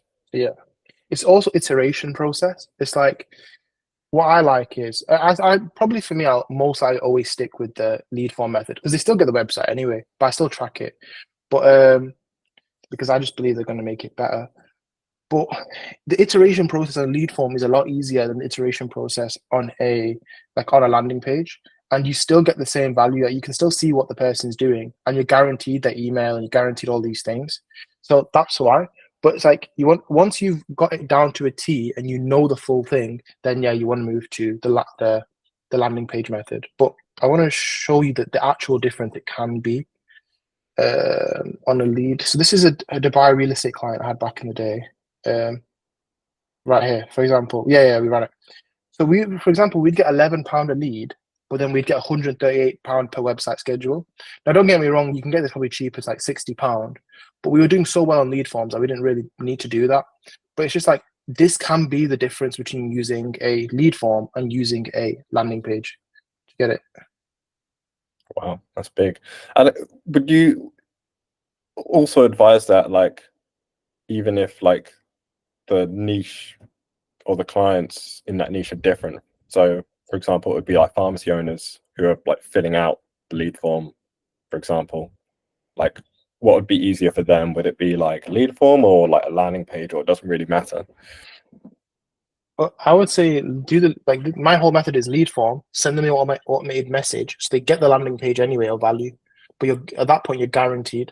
Just like, I guess the way you can kind of see it is like, if they get the website first, they're getting all the free value first. Do you know what I mean? But at the beginning, you don't know what free value they need. So when you start out using the lead form, they have to fill out the lead form first, and then they get the message, which then gives the website. But you've now got the number. So even if your website is lacking, you can still sell them on a call. You get it?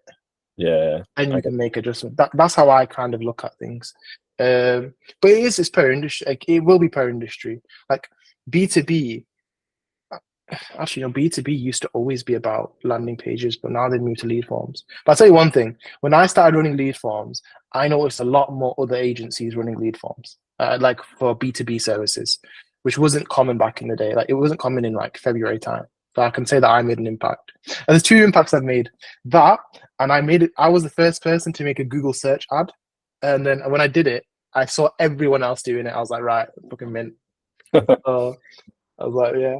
But yeah, even here, bro, like with the Dubai real estate, which is like 400k, 500k properties, we used to literally just use open targeting. I'll show you the ad here as well. The offer was insane. Here you go.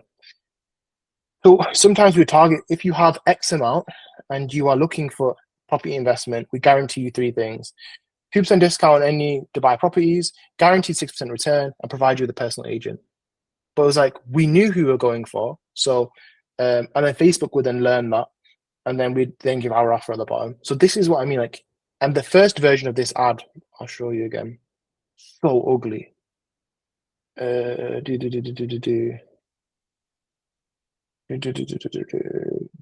it here? It might be Manchester.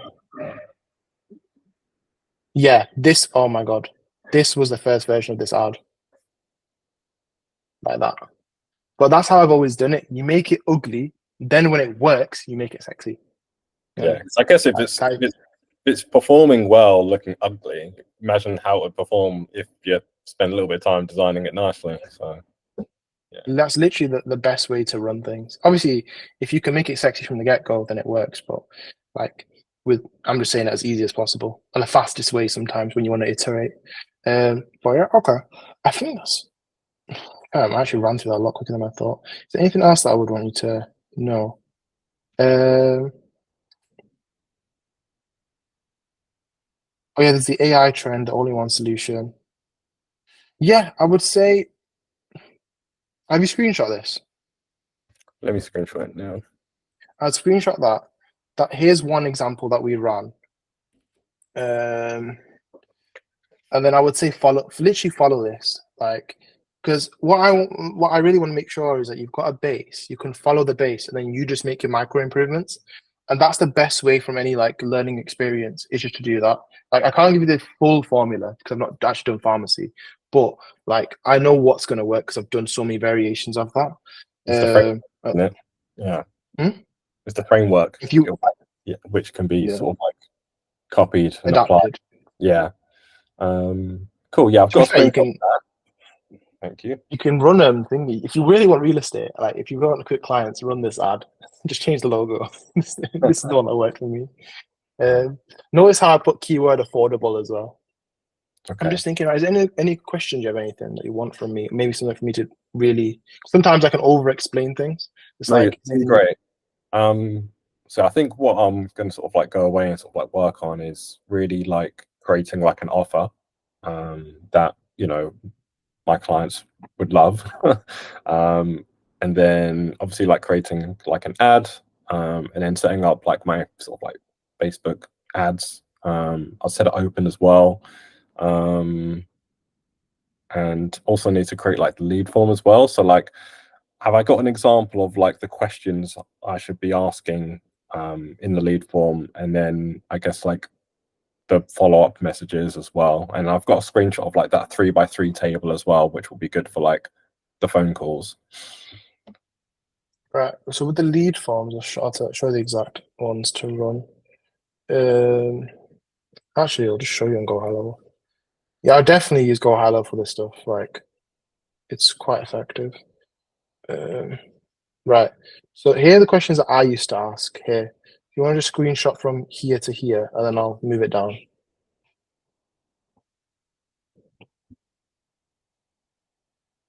Thank you. And then this is the final one.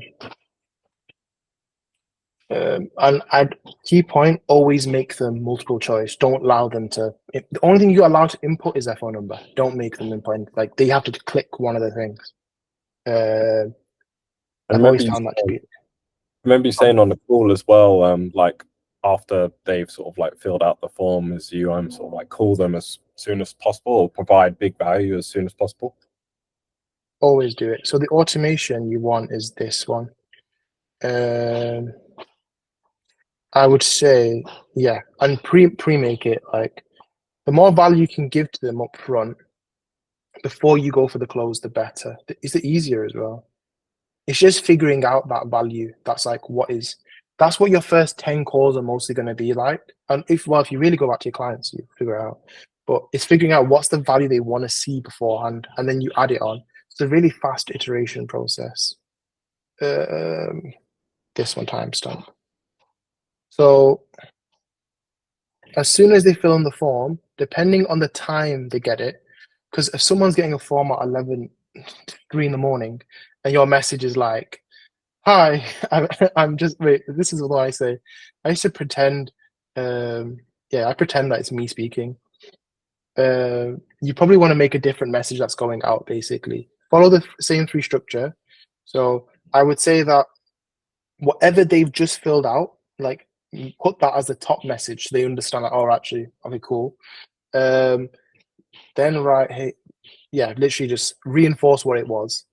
Then when you've done this piece, send them this one, introduce who you are, introduce that you're there from the get-go to help them reach their goal, regardless of anything. Like the key thing I've always said to someone at all my calls, regardless of if I'm there to help you, like I just want to understand where you want to go. Either I'll help you, or I can find you someone else who will. That's what I've always said. So it always looks like I'm on their side. And the final thing here. Can I screenshot these? Yeah, screenshot. Cool. Yeah, I'll do.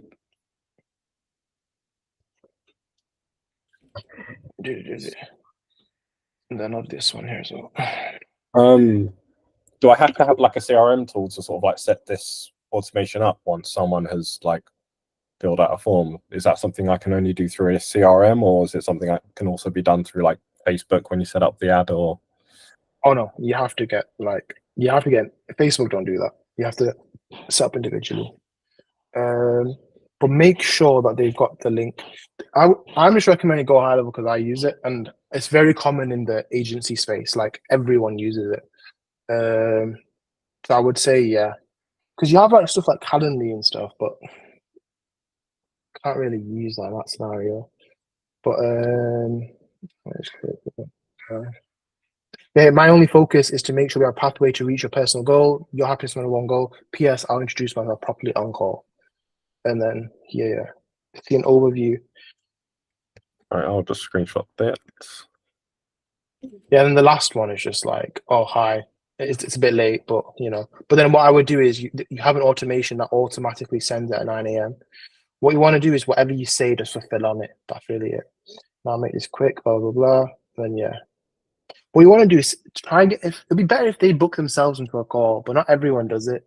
I'd say like 30% of people are going to book on themselves. 70% you're going to need to like just call them. Like, and when I mean call them, I mean don't be afraid. Like, one sec.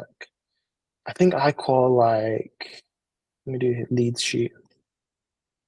Yeah, like I'll make sure to call at least like 5 to 7 times, but usually by the third time they'll answer. For a lot of people, they just don't call fast enough or they don't call consistent enough. And setting yourself like reminders, like here, I must have. I remember I've called this person more than twice, but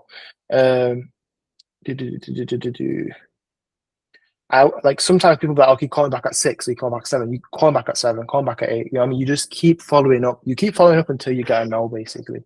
Like that's persistency. So that's what I would say. And yeah, definitely know that you're gonna get a few fake numbers and a few people who are gonna reply stop. Thinking. And then, Okay. yeah. But don't get me wrong, like you can like when you've got the system down, like we spend like 50 quid, 100 quid, and we'll make back like 6 times on our money. Do you know what I mean? Because you can do it. I just always get people to spend £1,000. So it's like even if you spend less than 1,000, like you're gonna be more happy. But if you most likely after your first 1K, there's enough data in the ad set, enough customers have seen you. So it's kind of all right from there. But you can spend less, but I always put the barrier at 1K. Because you can see here, like I've literally spent £130, £122, and with like 4, that's like 3 closes, I think. Do you know what I mean? It's like the only reason I stopped it was because I was changing a few things in the back end. So like once you get persistent enough, you can spend £47 and make £500 back. You know what I mean? It's like how many leads did we? That's 5 leads. That's 20%. 14 leads, 10 leads. So it's the same. So that's another thing. But yeah, well, bro.